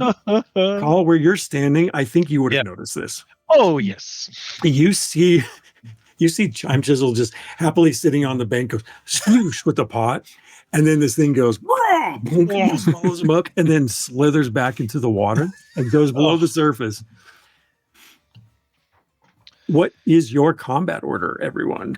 I think I'll go first, if that's okay with you guys. Good move. Yeah, I'll go second. I'll go third. Okay. Chime Chisel. So fourth? Love it. All right. So, Kel, you are first. Yeah, so I'm on the opposite side of the bank. I have 2. I think I harvested 2 of these gorge fruits, and I turn around. I've got 1 on each shoulder as I'm looking. Guys, I found a whole bunch over here, and then I see this eruption of this red maw and the whole thing with Chime Chisel. I'm like, holy shit! And I'm just gonna start. I'm gonna start running through the water towards where I saw the red maw. Okay. Go Yeah, down as you start wading into the water, the bottom, it falls out under you, and you begin swimming. Okay, as I start to feel myself flying, I'm just gonna huck the melons towards the shoreline, the opposite shoreline. So like over Alright. here somewhere. Just a big. I'll probably have to use everything I've got to pitch them. Yeah, because you can. But you can throw. You could throw 32 feet when you can plant your feet. You're gonna throw them before you. Maybe I I'll guess throw them before. Before I start Yeah. wading across the river, I'll just like. All right. Chuck them. Call you see these melons go flying through the air. Thunk into the sand of the shore. Splash as I'm racing across. And then I do a dive in and start swimming. All right. So you swim. You can cover it with a swimming movement just to the pool about where you saw Chime Chisel go in. All right. When I get there, can I do anything? Can I, do I see the red maw? You can make an action roll. No, I'll let you do it as a call roll. You can make a call roll body at increased difficulty, as this Okay. creature is going to look similar to the environment that it's in. Increased difficulty. Okay. That's a 3 if I use a key point. You can make a call roll, so 2 dice. Oh, 2 dice. Okay. 3. Sorry. 3, double threes. Do you have a key point? I do. Yeah. I So have a key technically, point. you could use a primacy on one of the 3s and a key point on the other Boom, for a let's do rare double die change. Let's do it. All right. Oh, Okay. You look in the water as you swim over there. You've used all your movements, so you won't be able to move this around. Okay. But you look down in the water and you can see that the round disc of the red maw just settling on the bottom of the river about 12 feet down. Shit. Oh shit. Oh shit. Oh shit. And then I'm just gonna. I know I might not be able to do any more move, but it's basically like he's holding his breath, and then he's getting ready to go down, and then that's the end of my turn. Okay. All right. Very good. I have 1 primacy left, guys. So if anybody hasn't donated to the fundraiser yet and they want to donate some point, then now would be the time. Thank you. We got to save Yeah, time. you are Call, you are up. cool. Carl is going to follow Kel's idea, and I'm just going to dive after the Redmoor. And can I enhance body so that I can get through the water at my same movement speed? Yes, you may attempt to manifest water movement type. And this is I could just use 1 dice for this, or what I need If you want use to. 2? Yes, you may split your actions. Absolutely. Yeah, right on. Hey, that is a 4. Wow. Okay. Yes. So you have Good a dice, man. Awesome. you have a water movement type of 16 feet on top of your natural swimming speed, which will give you a full range of. Yeah, excellent. Yeah, as I dive, the webbing in my fingers grows a bit further and powering sure. through the water. So it's 12 feet from surface to bottom, plus the footage of where you're at to get there. Yep. So Yeah. So I think I'm. yeah. Yeah, I'm. So I'm charging into the water. Okay. However, when you get to the water, you'll have to give me a call roll body as well to see if you can actually spot the red maw, because you saw it go in, but spotting it in the. Sweet. That is a 4-3. You would have to bump the 3 or the 4 to a 5. I It's will an increased difficulty. increase difficulty. Yeah, I will. I'll bump the 4 to a 5. Okay. Either way, it's the same result. It's just high success or an increased on the challenge. Yeah. Okay. So you look down and you know what red maws are. You know what tittlepaws are, and that's not an uncommon prey, and even a sort of like a bravery challenge in the village. Yeah. I think a few of the boys have kind of tried to wrestle Redmoors. Yeah. And That's the name of our football team, actually, the Red. You look down and you can see the thing settled down there about 12 feet at the bottom. See the glint of its gross eyes. Yeah. Yep. And you still have 1 action, so you could use some action and movement left. Yeah, so I'm going to try and use my action to like get into its maw and try and force it up. All right, so you swim down, and so you're attempting to. This is essentially a wrestle, so it's going to be your single die body versus its challenge. Yep. So you swim down there and you grab hold of this thing's mouth. You try to pry it open. Yep. Here we go. Oh, that is a 2. Oh, well. Yeah, it's holding. You're trying to pry it open, and as you do, it rolls its tongue out and pushes your hands off of its mouth, and then clamps its jaws close again. Like, so you're down. I'm like, now that you're holding your breath, also please make a challenge roll body to keep holding your breath.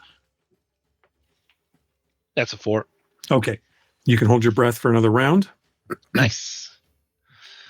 But yeah, I'm just down there staring into its beady eyes. Yeah. Let's stop. It is Tavi's turn. All right. Can I see anything from where I am currently? Probably what not. You were able to see from where you are at is you saw Kel swim across the river. You saw Call run and leap into the water and then dive. It looks like they went under. But then you can see Kel still like dog paddling at the surface. Right. I'm going to move over to the edge here and see if I can spot any target in the water. That's going to be really difficult because you are looking at an angle of surface. Sure. Not depth. Can I stick my head in the water? Yeah. See what I can see? So give me a called roll body at increased difficulty. Means for you, you're going to have to hit double 4s naturally. Would it help if I were to enhance my vision? It's not a darkness thing. It's a camouflage thing. Okay. Is that 1 die or 2 die? 2 dice. It's a called roll, so it's 2 dice. Because that's the only way you could get high success anyway. Right. I guess if you have a key point, you could use that. It has been used. No, I did not make that. You stick your face in the water and you look, and essentially what's going on is it's a gradation of depth. And as you look in, the water gets like more murky and churny, and it's also got a color to it. Yeah. And so what you're fighting against is like angle of view plus natural coloration. Yeah. I stick my poke my head out of the water. Does he see the 7'6" land wrestling with something down there? You probably can detect some of that motion of like Call down there struggling and but it's just like a dark. Okay, so if I can see a general area of the general struggle, I would like to. Let me ask you this because I'm not 100% sure. How far can I place a silent trap? You can place a manifestation up to 120 feet away. Excellent. And then it covers the affected area of your level. I would like to try that. If I can see basically the furthest end of the churning, basically the area of effect is going to be hopefully on the ass end of the red maw and not on this end where. Gotcha. I think you can see Cal like trying to collect their posture and facing a certain direction. Sure. So you're going to aim into that. I'm going to aim it beyond him. Yep. Yeah. Go ahead and make that a silent trap over there. Yeah. It's a manifestation. Yes. Thank you for the follow. Much appreciated. It's a 4 and a 4. 2 4s. Wow. Okay. Wow. So, so you have 2 options. You could increase the size, which I don't think you want to do. Or you could add +2 to the damage effect. Let's do that. Now, keep in mind, if it doesn't trigger before the end of your next turn, you will have to maintain it to keep it active. Okay. Yeah. Which will cost you 1 of your dice and actions. And it triggers based on movement or sound? It triggers based on movement as soon as it moves, as soon as it breaks the trap. So basically, I don't know. Would that happen? I think it might move soon. Or is it as soon as it moves? Yeah. Yeah. As soon as it goes. Okay. All right. At which point, Chime Chisel, it's your turn. So the first thing I need you to do, please, is make a challenge roll body to hold your breath. Okay. Yep. Oh, is that 2 dice or 1 dice? Challenge roll is 1 die. 1 die. Okay, sorry. That's 4. Nice. Wow. Okay, so you maintain your health. You're able to hold your breath another round. Not and I can't move, of course. I'm kind of smushed in there. You're immobilized, and yeah. Yeah, I mean, imagine this thing is not like a gaping mouth. It's kind of like the palate and the tongue and everything's kind of wiggling around, right? There is some room because the belly distends. Oh, so okay. They have telescopic legs, but it's not a lot of movement. So it's nowhere to move her in. You are immobilized. Is essentially the mouth and the belly the same thing, like one giant cavity? Basically, yes. Basically, okay. And I imagine I can't see much, but I'm aware that I'm somewhere on the tongue, kind of on the bottom palate. Yeah. You're in a mushy, fleshy, warm, smothering environment. I'm still holding my rope. I will stop manifesting the pot as the worms now have been deposited where they need to be. And I'm just going to kind of tie the rope on one of my bolts, and I'm just aiming down. And okay. into the belly of this thing so we can reel it on out. Yeah. It's something else interesting too. You manifested a lid, you manifested a pot, now you manifested but that was a permanent manifestation. But the rope is my innate one, so that one won't take anything. Yeah, correct. Yeah. Okay, all right. The pot is still sitting there for the moment. It will fade at the end. And then, you tie off the thing onto your bolt and fire into the dust. Yeah, just shooting it in. Yep. That's decreased difficulty.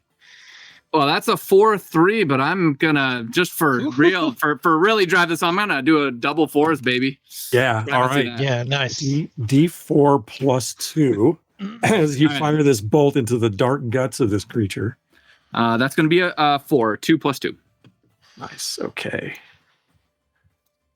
And most important, does it getting shot from inside cause it to wiggle around a little bit? Yeah, I think it definitely flinches.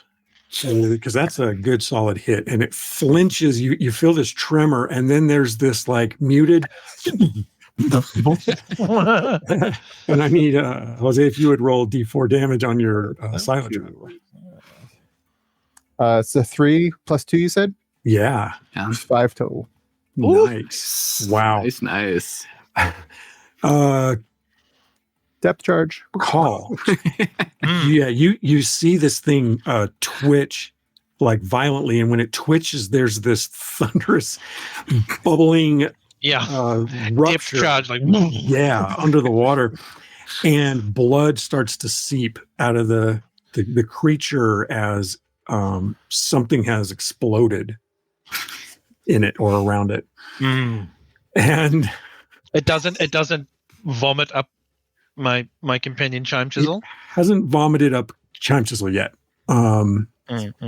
But it is whose turn was that? That was Chime Chisel's turn. Right? Yeah. Yep. So we go back around to Kel. Kel, the bubbles, the rupture comes up to the surface. And as I'm diving in, I'm pulling out my 40 feet of rope, and I'm going to dive in with the rope in my hand. And my goal is to hog tie this red maw. I'm just going to swim around it. I'm going to tie it like a around it. It's 4 legs. Yeah. All right. So you swim around. You swim down there, and there's blood starting to fill the water as this creature looks like it's starting to float a little bit off the bottom.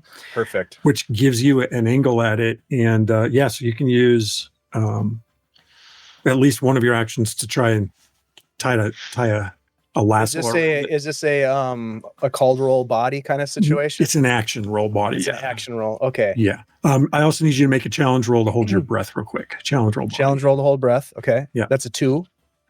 Okay. So you don't get a great breath as you dive down. So you'll need to return to the surface pretty quickly, or you'll start to suffocate. Sure, but I get to do my thing though. Oh yes, yeah. I got to do my thing, man. Come on. Even if I drown, I'll do it. Yeah, I'm still. The only thing is because you are in your natural form, you swim down 12 feet. You'll only be able to move 4 feet back towards the surface. I'm too stupid to know the ramifications. Yeah.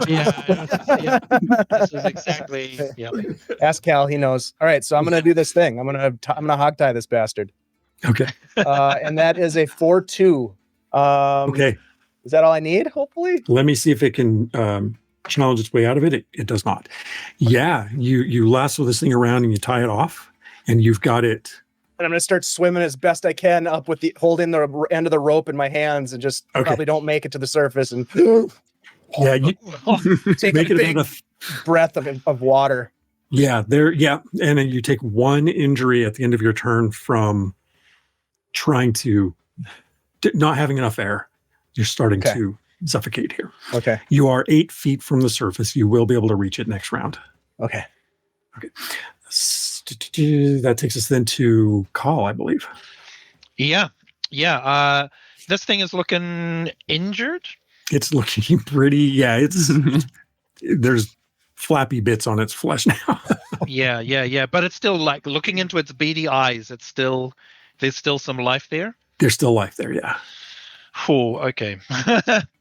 I think at this point, Carl is going to use his creature morph.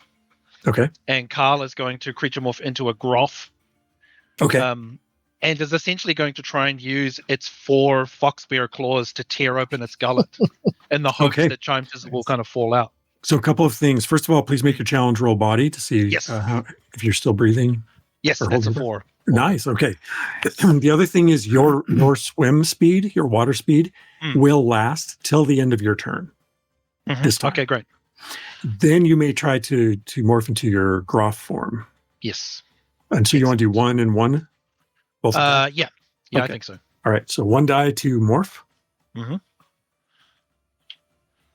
Oh, that is a 3, but I can bump that to a 4, right? Yeah, if you've got the primacy. I've got a key point. I don't have the primacy. Okay, there you go. All right. So nobody sees this, but you. No. Yeah, the 4, like 7'6", just gets kind of basically hairier, and I just turn into essentially the cocaine bear. I mean, Cal basically now looks like his actual token. Yeah, now it looks like a token. Yes. But fortuitously, because I'm a fox bear, I get that cool Groff tail, which can be almost like a platypus, where I can just like. Nice. Yeah.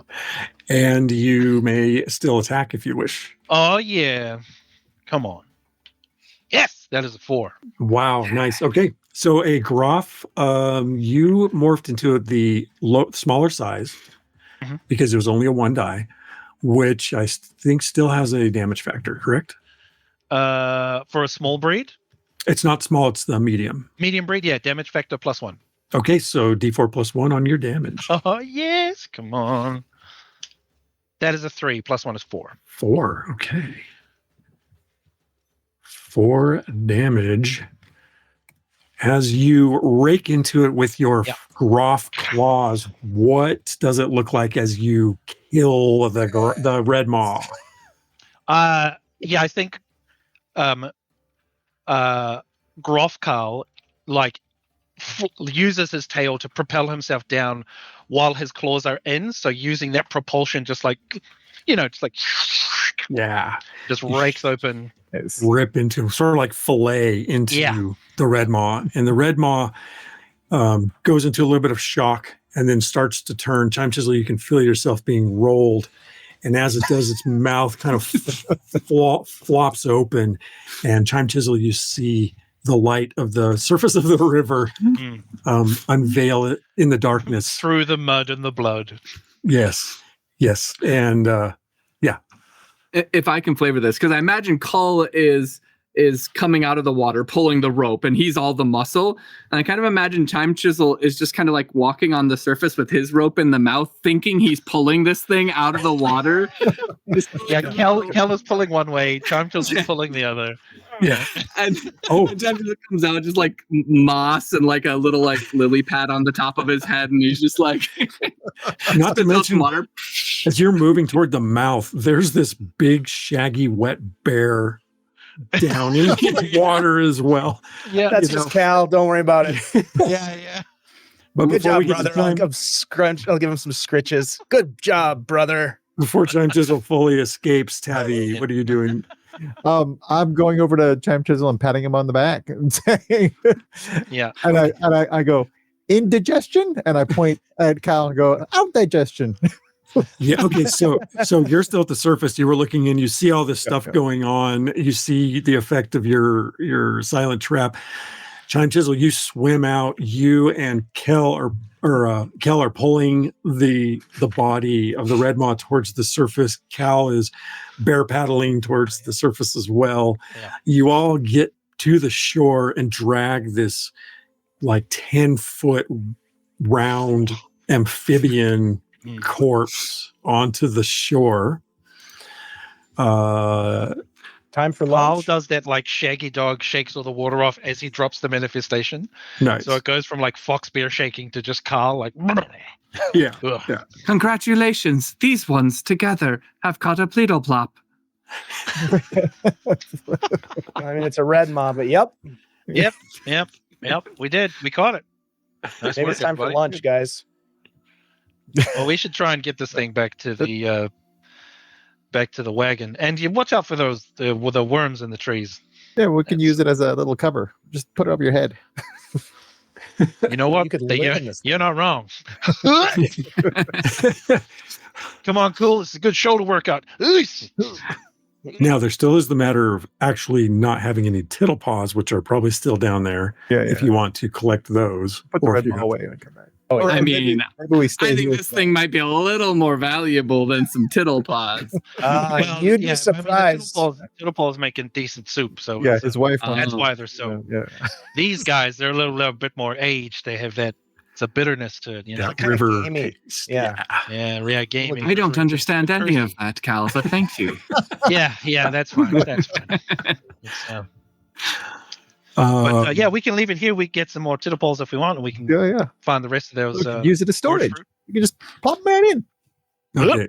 All right. So who's gonna go back to the gorge fruit? Who's gonna go to the tittle paws?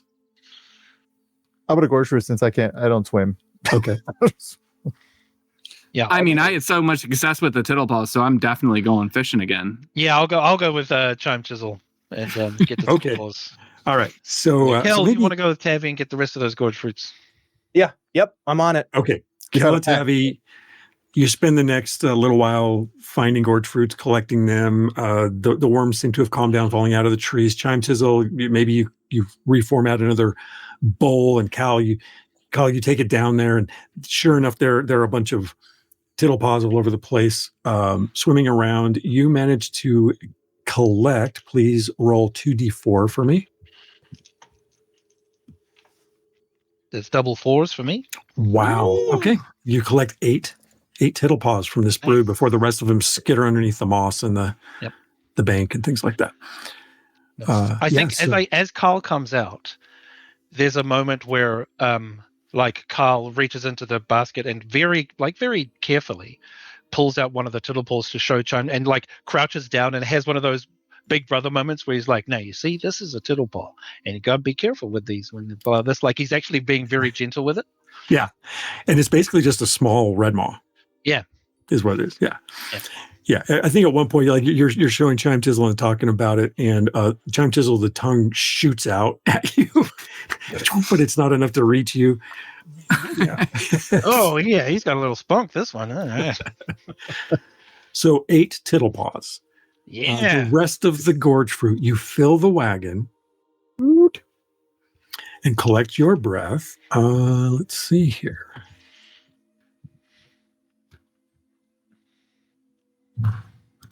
Okay. Finally, you place the last of the harvest into the cart and stop to catch your breath. You all refresh in the stream, tend to your scratches, and slake your thirst. It has been a day. That's when you spy a swarm of catcher mice graciously helping themselves to your harvest. Oh, What? You little bastards! Bastards. What you see is it's essentially a swarm of these like 2-foot long rodents, and they have 4 of these prehensile tails on their backs, and they're like tossing fruits out of the wagon and catching them and making their way into the forest. We won't elaborate too much on that, but you have to rush in and scare them off and recollect your fruits. And this forest just seems like it's nagging at you. You get your harvest back in there. You get your tittle paws into the barrel so that Chum Chisel doesn't have to keep holding this this pot. If they try to You burrow load- away, I'm burrowing after them. Yeah, good idea. Good point. They don't get away with any of the melons, but you do also, Call and Kel load the corpse of the red maw onto the wagon as well, unless you want to harvest it here and not take the whole thing. Well, that depends. Well, look, you know what? I think because how does it look on the wagon? Like, is it overloading the wagon? It's a big load on the wagon.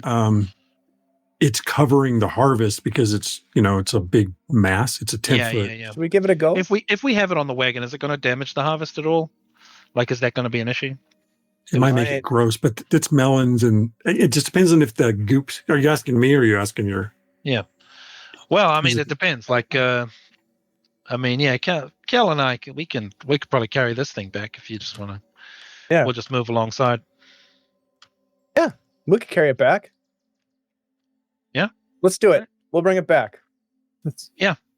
fact, We have lots of rope. to Carl tie it. is going to try and creature morph into a gore, and you can just slap it over the back of Go ahead. Hal Gore. I'll go. Yes. Come on, Not a go plot. off double fours. That'll do. Oh wow! Ooh, that's a big one. That is Yeah. a big one. Oh, he's a big boy. Oh, Yeah. Yeah, you morph into a larger gore than the one that's pulling the wagon, and with the ropes and stuff, you pull the corpse of the thing up on the back, and that's no problem for calling that form. This is most excellent. We shall call this form Kloop. You will have to maintain it, Cal. So that'll be one die committed to maintaining, and you. With the wagon loaded, you prepare to return. So enough of this confounded forest. You rein the gore into motion, and your heavy wagon begins to crawl up the sloping road toward the open sky and the farmstead some 500 breaths yonder. That's when the hitch comes loose and the wagon falls away from the beast that pulls it. Everyone, please give me a challenge roll body to stay clear of the wagon as it goes sliding down the hill. oh no, double ones. Oh, shoot. 1 and a 4. 3-4 for me. 3-4 for me as well. You're actually calling. You probably don't even have to roll. Really, you're just like. Right. I'm Cal Gore, so it's just like. Yeah, Kelly, you're the only one that gets run over. Well, that's good. That makes me feel better. Yeah, I'm like, just You guys stop okay? Just hold it. You guys okay? Everybody's all right. Okay. Thanks for taking one for the team, little brother. Oh, I think I took both of them. Let me see. Yes, you take 2 damage minus your armor Ow. factor. If you have any armor factor. I have no armor factor. Yeah, Cal's got armor factor right here. The wagon crashes through the trees and comes to rest after a timber rattling crunch. Scampering down the hill, you find half the harvest scattered about in the undergrowth and the wagon lodged in the river. Frantically, you begin searching for the missing Blisscomb, lost melons, and wriggling tittlepaws. Hey, Chime Chisel, can you fix that wagon? Absolutely. Can you fix And I get me? to work. Okay. So, I can fix you. I pull out the straight razor again. No. Whoa. I'm good. I get up really fast. I'm good. Are you sure? I'm good. I think because This one Chun understands. Chisel is focused on the wagon and Call is staying in form, it's up to Kel and Tabby to regather the harvest. Sure. So you two are collecting up, the fallen parts. Please both of you make a called roll body. Is that 2 dice? Yes, please. All right. 2 double 3s. Okay. I'll pop that up to a 4 and a 3. You need body discipline or Oh, you're right. point. Yeah. Poop. I don't have either of those. Plop. Kel, what did you get? Ploop.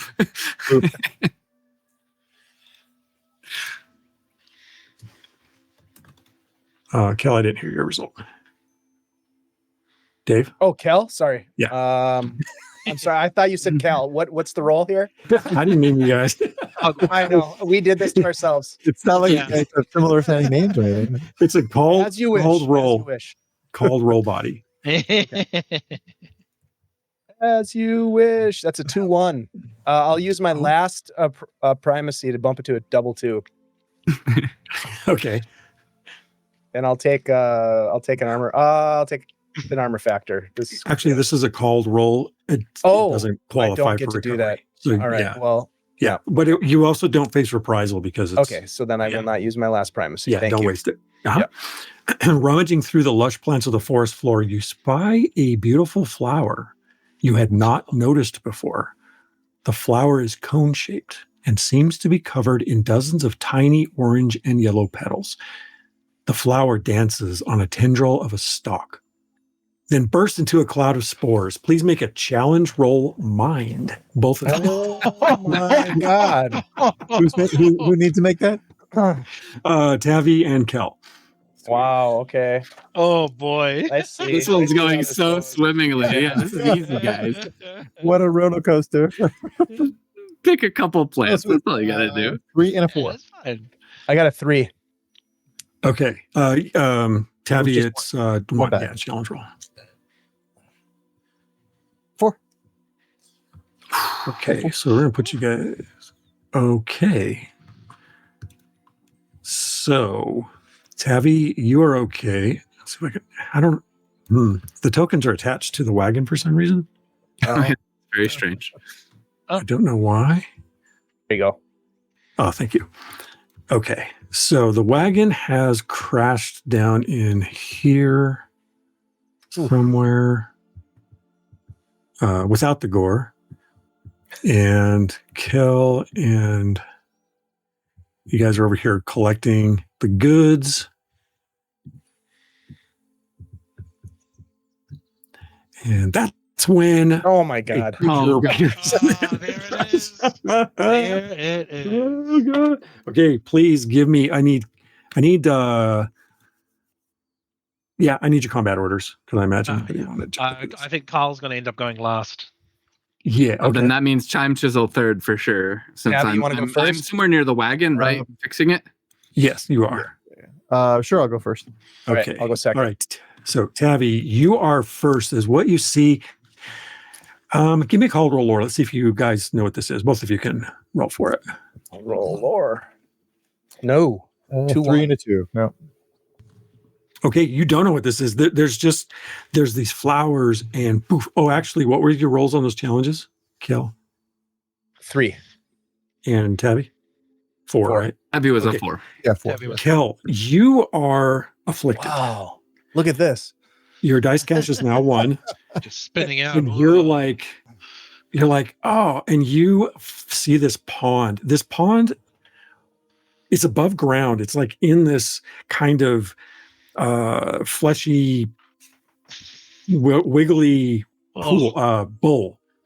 And it's standing on these tendrils that trundle underneath it as it moves out of the underbrush. And there's these vines with these flowers sticking out of it. And you're like, man, that water looks warm and soothing compared to the cold river. And you go right into it. Oh. You're like, this looks great. So You just- nice.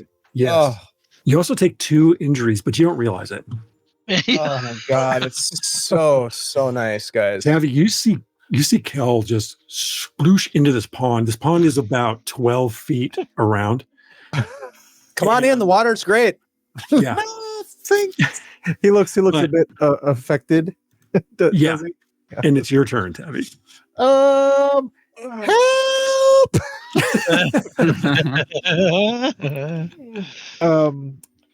It's me and Loverboy in this 12-foot pond.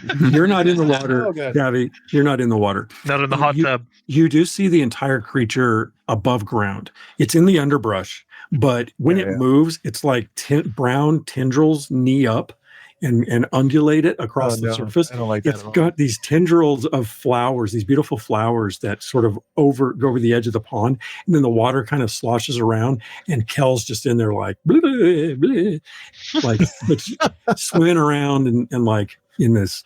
I imagine the tendrils are like kind of like wrapping around and sort of like brushing against my skin, and it just tickles, and I'm just kind of like, oh, it's so nice. Oh, stop it. Stop it. I'm pretty sure that his brother's pretty far away at this point, right? Yeah, he's also in the form of a big old gore. Of Yeah, you're gore. probably Big old up on gore. the, I'm gonna up go on the road at this point. I would guess. if I can go get him. So what I'm gonna do is I'm gonna set a silent trap right in the path of this thing as it's coming out, so like a foot in front of it, and then There you go. then beat feet to go find Cal. Okay, so show me where you set the silent trap, So let's see. or where you attempt to. Right. Basically right between it and the wagon.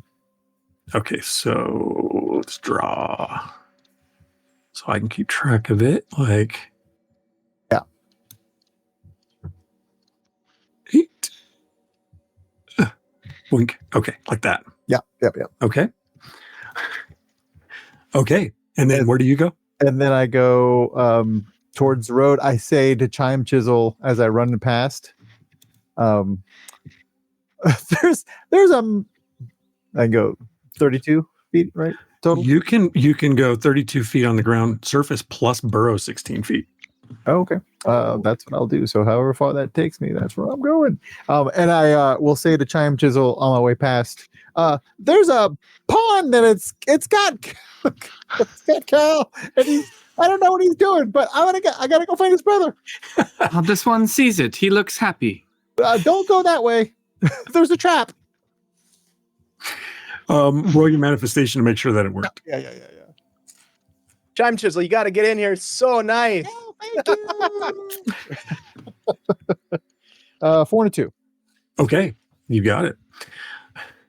All right, That's Tavi. Kel, you have 1 die in your dice cache. Yep. What do you want to do? I am going to I'm going to cup my hands in the water, and I'm just going to lift it up. I'm just going to let it drain down onto my face. just like giving myself almost like a baptismal sort of deluge. Just, oh God, it's so nice. And then I'm just going to kind of go under. I'm going to hold my nose like this and go underneath and just kind of like open my eyes and look around and just kind of like take it all in. It's just beautiful, and come back up and then spit a spout of water up in the air and down on the other side. And that's my turn. Oh, Okay, as your turn ends, you take another injury. Okay. Tavi has run by Chime Chisel saying, something's not right, and goes on up the road. That takes us to Chime Chisel's turn. Okay. The silence trap is not visible in any way, shape, or form. I know you said be careful, I laid a trap, but it was fairly nondescript, right? It was just like, be careful over there. I pointed in the general direction. Yeah. You could make a challenge roll to try to detect it. Would that just be like lore? It's essentially detecting the energy. Because it's a waves. manifestation. Yeah. So what would I mean? Is that like silence that, or like what is the roll based on? Right. It's a challenge. So all you're trying to do is hit a 4. Oh, it would be. Okay. It would be. It's probably not technology. That's so that's probably the only thing that matters. It's not Yeah. technology. Okay. It's body, yeah. I'll just make a general check. That's 4. Nice. Okay. So I'm aware of the trap. Yeah, you're like, okay, I see what Tavi was talking about. And you also see Kel go, and then like go limp and roll over face down in the water. Oh. No. That is unfortunate. I'm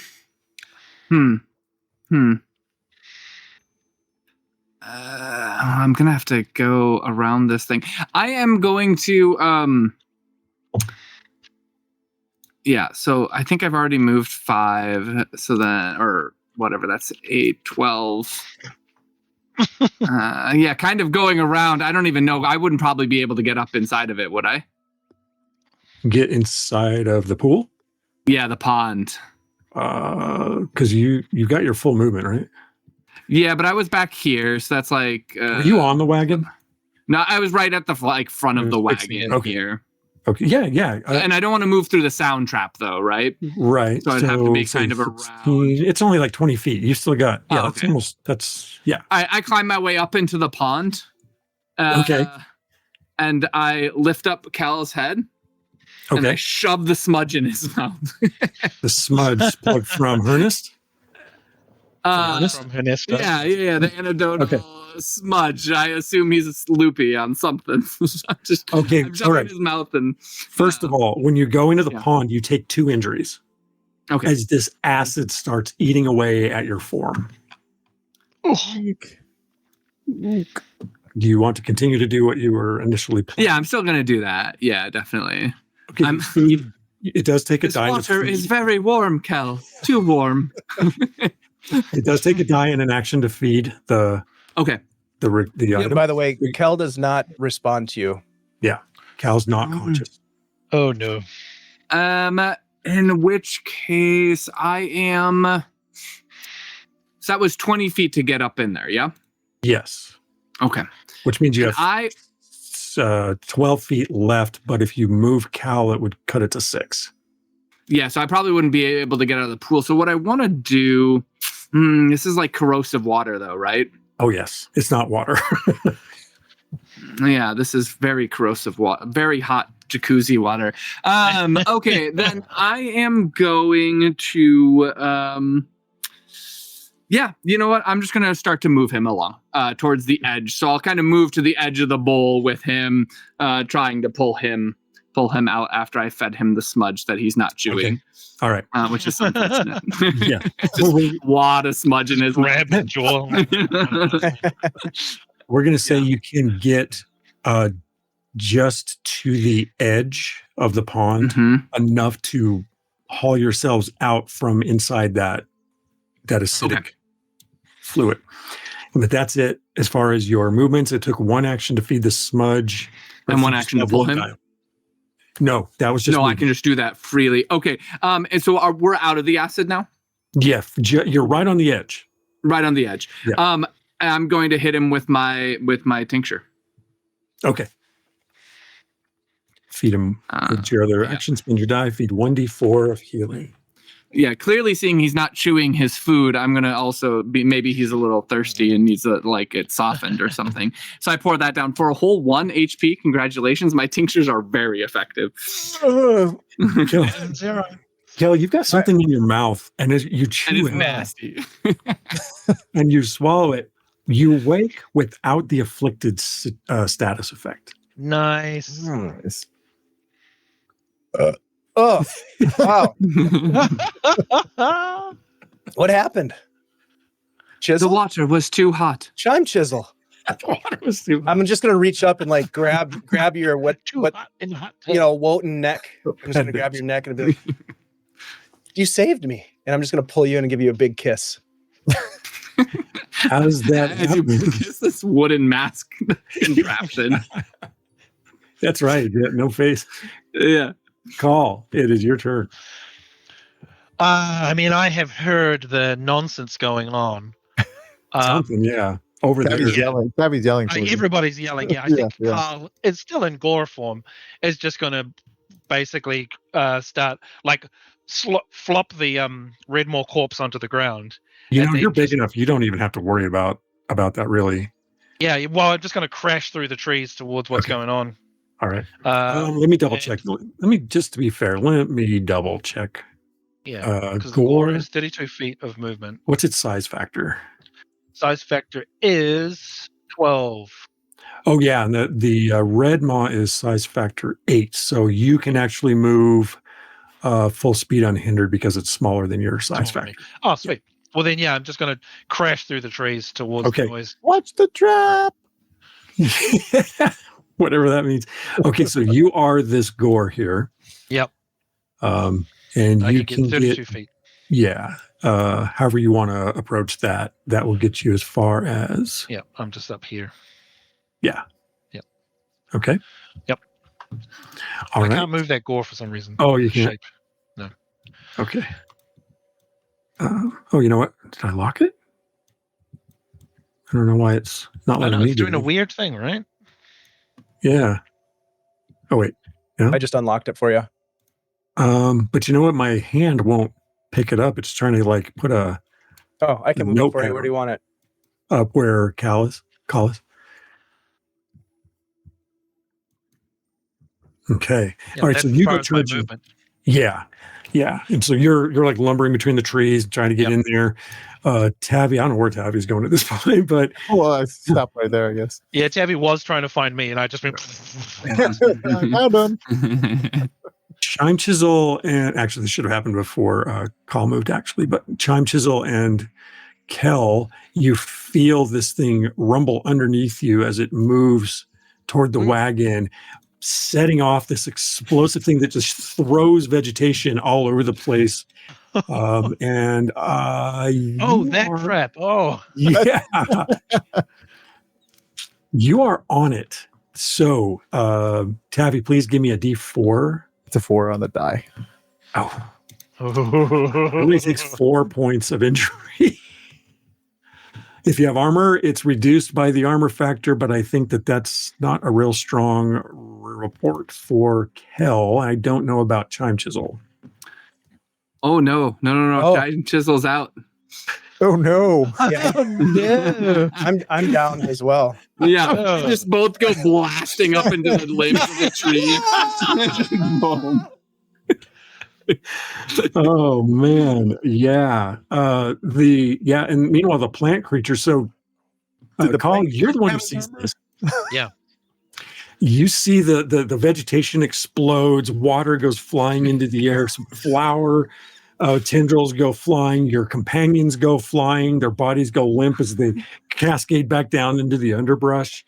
And this weird undulating plant creature is like, it was moving this way, and when it explodes, it begins to move the other direction.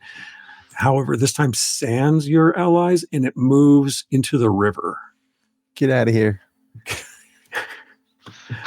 And holy moly, it is that takes us back to the order. We'll go one more round. It is Tavi's turn. I'm gonna run back with a healing tincture in my hand. With your burrow and run speed, you can get all the way over there. Yes. Yeah, Who looks the worst? they're both unconscious and now. bleeding. Both the worst. I mean, Cal has a bit more like searing burns on his body, and Time Chisel just like hanging from a limb, like his foot caught on a limb, and he's just ragdolling off of the tree. Yeah, There's a worm like chewing on your leg. Not good. I guess Kel is the one who's closest for Tabby. Then that's who's getting the healing tincture. Okay, all right. Roll 1d4. We can always repair Chime Chisel. Take him to the shop. It's a 3. Yeah. it's like a little bit of water still from being inside the red maw kind of falls out of my eye. Yeah. Oh, Little swimmer here. Kel, you get 3 points. You are afflicted because you're coming back from death's door at the moment. oh my God! What happened this time? Oh my God. Well, something just went boom, and then that was it. Lights out. Just lying down on the job. Tav, you saved me. I'm gonna put my hand up to your neck, and I'm gonna pull you in and give you a kiss. Oh, I will take it. He seems very sheepish. All right, Tabby, get them on the wagon, and Yeah. I'll pull the wagon. Yeah, I have another Okay. healing tincture that I can go to Chime Chisel as well. Go ahead and roll the healing for Chime Chisel. And after defeating the bond plant, you push the wagon out of the stream and hitch it once more to the gore. One wheel turns awkwardly where a spoke is broken, but Chime Chisel fixes that. And the screeching and rub of a twisted axle is all you can bear. But as the phase wears on, you return at last to the farmstead. Hurnest walks out from the fields to greet you. Well, what happened to you all? I know why you hire people to do this stuff. Yeah. Cal, who's still a gore. Cal Gore is just like, honestly, Ernesto, you wouldn't believe it if we told you. It's Time Chisel just kind of like cranks one of his arms. and just read more. We caught a very large quiggle plot. It's called a red maw, but that's quite a harvest, licks in the wagon. You got a little bit of everything and then some. Well, Yeah. and I'm gonna reach in and I'm gonna reach into one of the bliss combs, and I'm just gonna put my hand in there and just grab the whole thing and just go. I need a bed in like 3 days. I'll see you later. I'm just gonna start walking. You all move into the farmstead, and Hurnest says, "Well, I'm good sight glad you made it, and I sure appreciate your help. I'll see to it that you get your pay and then some. Let's spark up a fire, and I'll have Hurnestus whip up a meal. We'll have some music. You can rest up before heading off on the new phase." And with that, our adventure comes to a close. Hey. All right. Amazing. Did we win? What happened? Did we win? Hey, everyone gets fed. Arguable. Everyone got to eat. Everyone got to have a bite of somebody. Everyone gets fed. Yeah. Amazing. Thank you so much, Ty. That was great. That What a was so fun- fun. Hilarious. Yeah, that was a couple of really fun stories. I love at the end how everything that could go wrong went wrong. It's so wrong. Yeah. What is the equivalent of Murphy's Law in Nuovarden? Yeah. Whatever that is. Rolling a one. Yeah. Yep. That was amazing. If Thank you there's so one much. to be rolled, it will be. That's right. Hey, yeah, I So like good.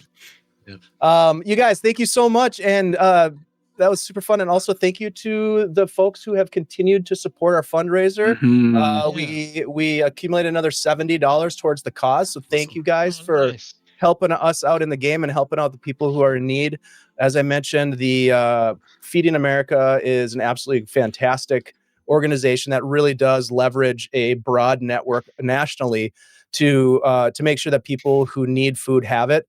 And every $1 that you donate to this cause will at a minimum support 10 meals. So I mean, they're really able to leverage that dollar. So for those of you that donated $10, $20, I mean, just do the math. That's a lot of good that you're doing in the world. And we appreciate you for stepping up and doing that. And thank you so much.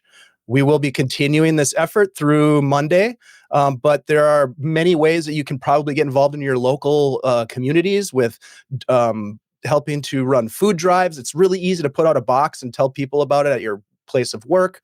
There's a lot of different ways to do it, volunteering, etc. So, as this effort comes to a close, think about other ways that you might be able to get involved in your own communities, because there's a lot of people that will really appreciate that help. So, with that said, we'll be back tomorrow night with some House of Eidolons, with Paul here running the finale to our little 3-shot prelude to a broader campaign that's going to be starting next season. We've got GM Shiv coming back on Saturday to thank you so much. Thank you for that.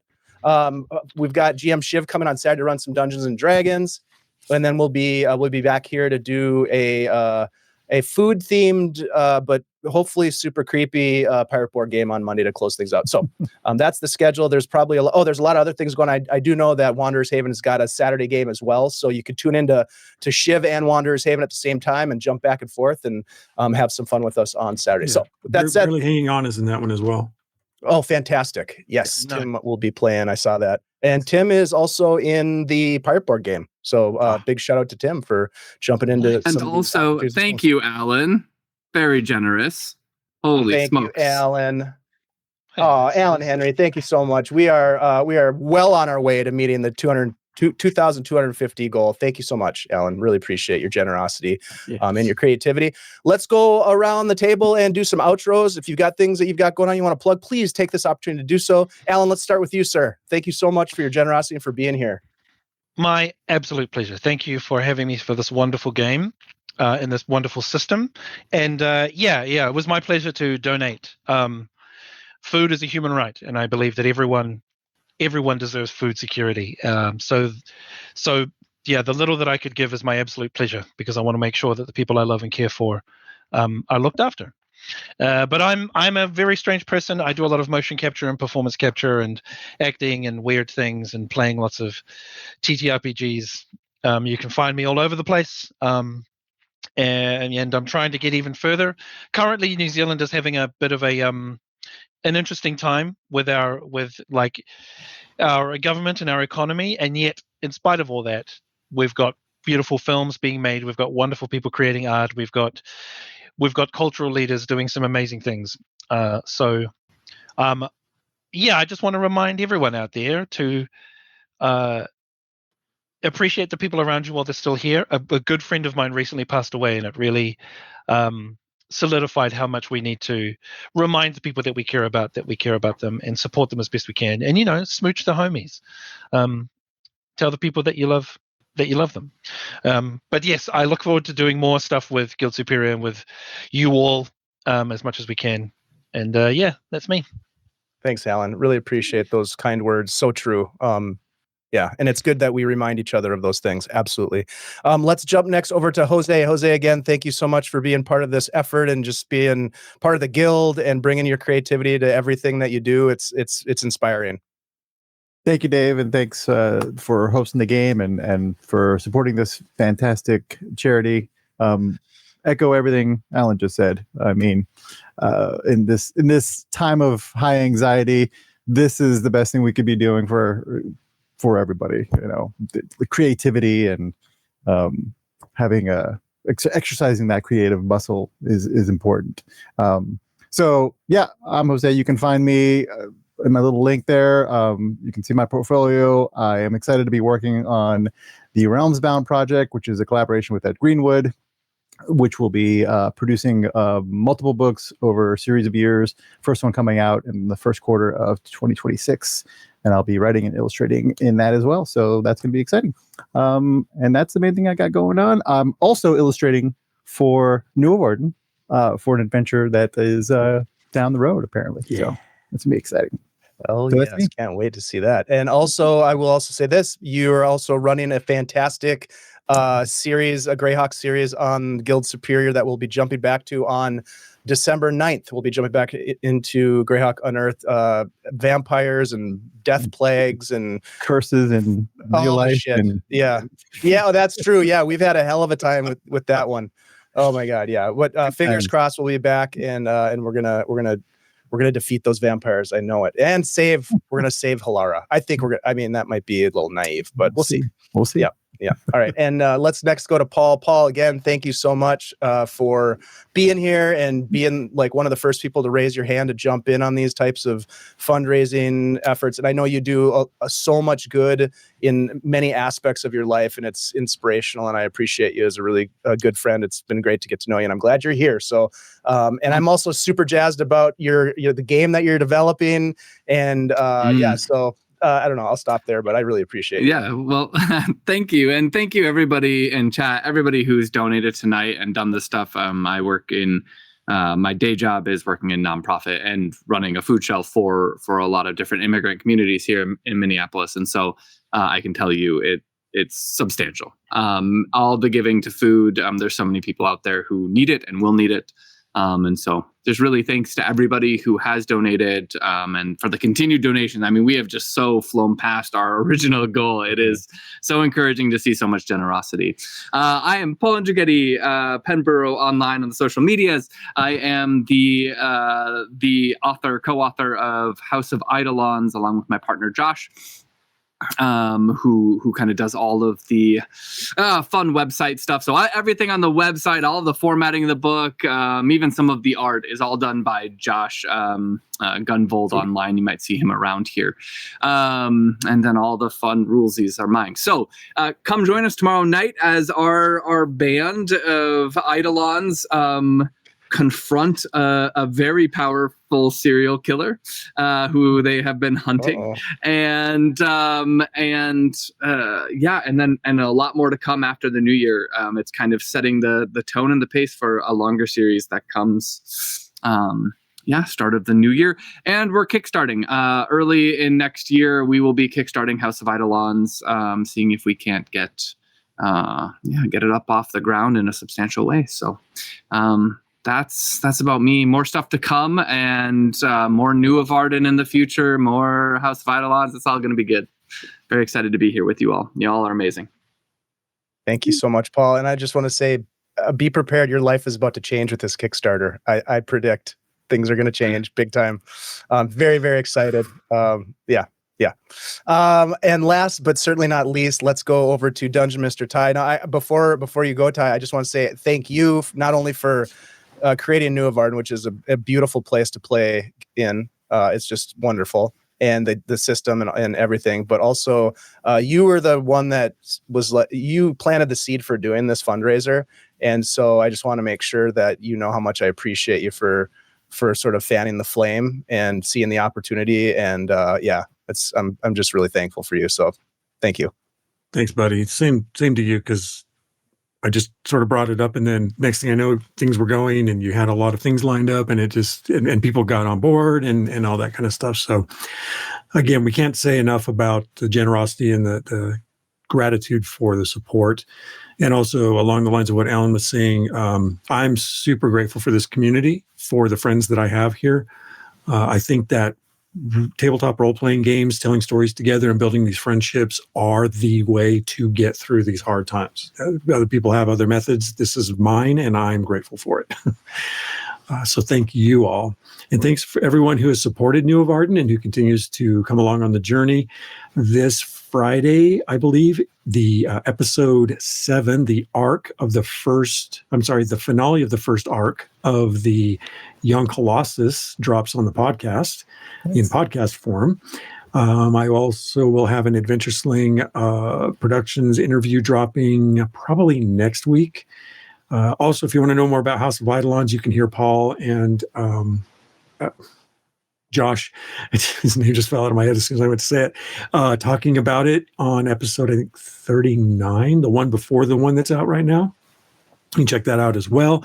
So hang out with us, check things out, stick around, and thanks for your support, for your donations, and good luck on the drawing when we get this all wrapped up as well. So other than that, I think I just got back from Kubla Khan, which was a phenomenal time, and I'm eyeing Gary Khan if all the stars align. So, other than that, I'm ready for Thanksgiving. Heck Speaking of food, yeah. Nice. Ty, thank you so much. And also thanks for reminding me, every $5 that you donate to this fundraiser gives you an opportunity to win one of 3 awesome prizes. We've got, of course, the Nuovarden hard copy of the Nuovarden core rulebook, which is absolutely beautiful. And everybody should have a copy of that. We've got the Player's Handbook Reforged by our friends at Trollord Games. So big shout out to them for donating a hard copy. And then the Pirate Boys over at Limithron, Luke and his crew, donated a copy of the Pirate Borg hardcover. So we'll be giving one of each of these away. So you don't have to be there to win or anything like that. But if you want to stop by on Monday, we'll be playing Pirate Borg, and you can come and hang out for a little bit, and then we'll draw the winners at the end of that. So thank you again, these beautiful players. This was a great one shot, super fun, and Ty, really appreciate you doing this. There's a lot of other people that are streaming and helping with this. I just want to make sure that we mention them once more because they likely have things going on. I know, like I said, I know Wanderer's Haven has a game on Saturday, but we've got Phantom NJ, Stronghold D&D, Live from the Apocalypse, Folk and Myth, Disorderly Dice, and Phoenix Wacky and Wanderer's Haven are all teamed up for this effort.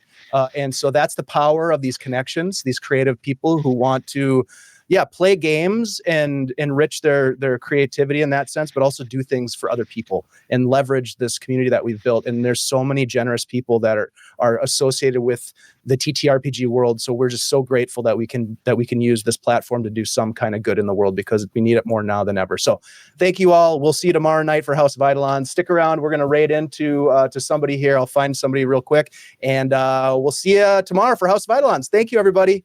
Bye-bye.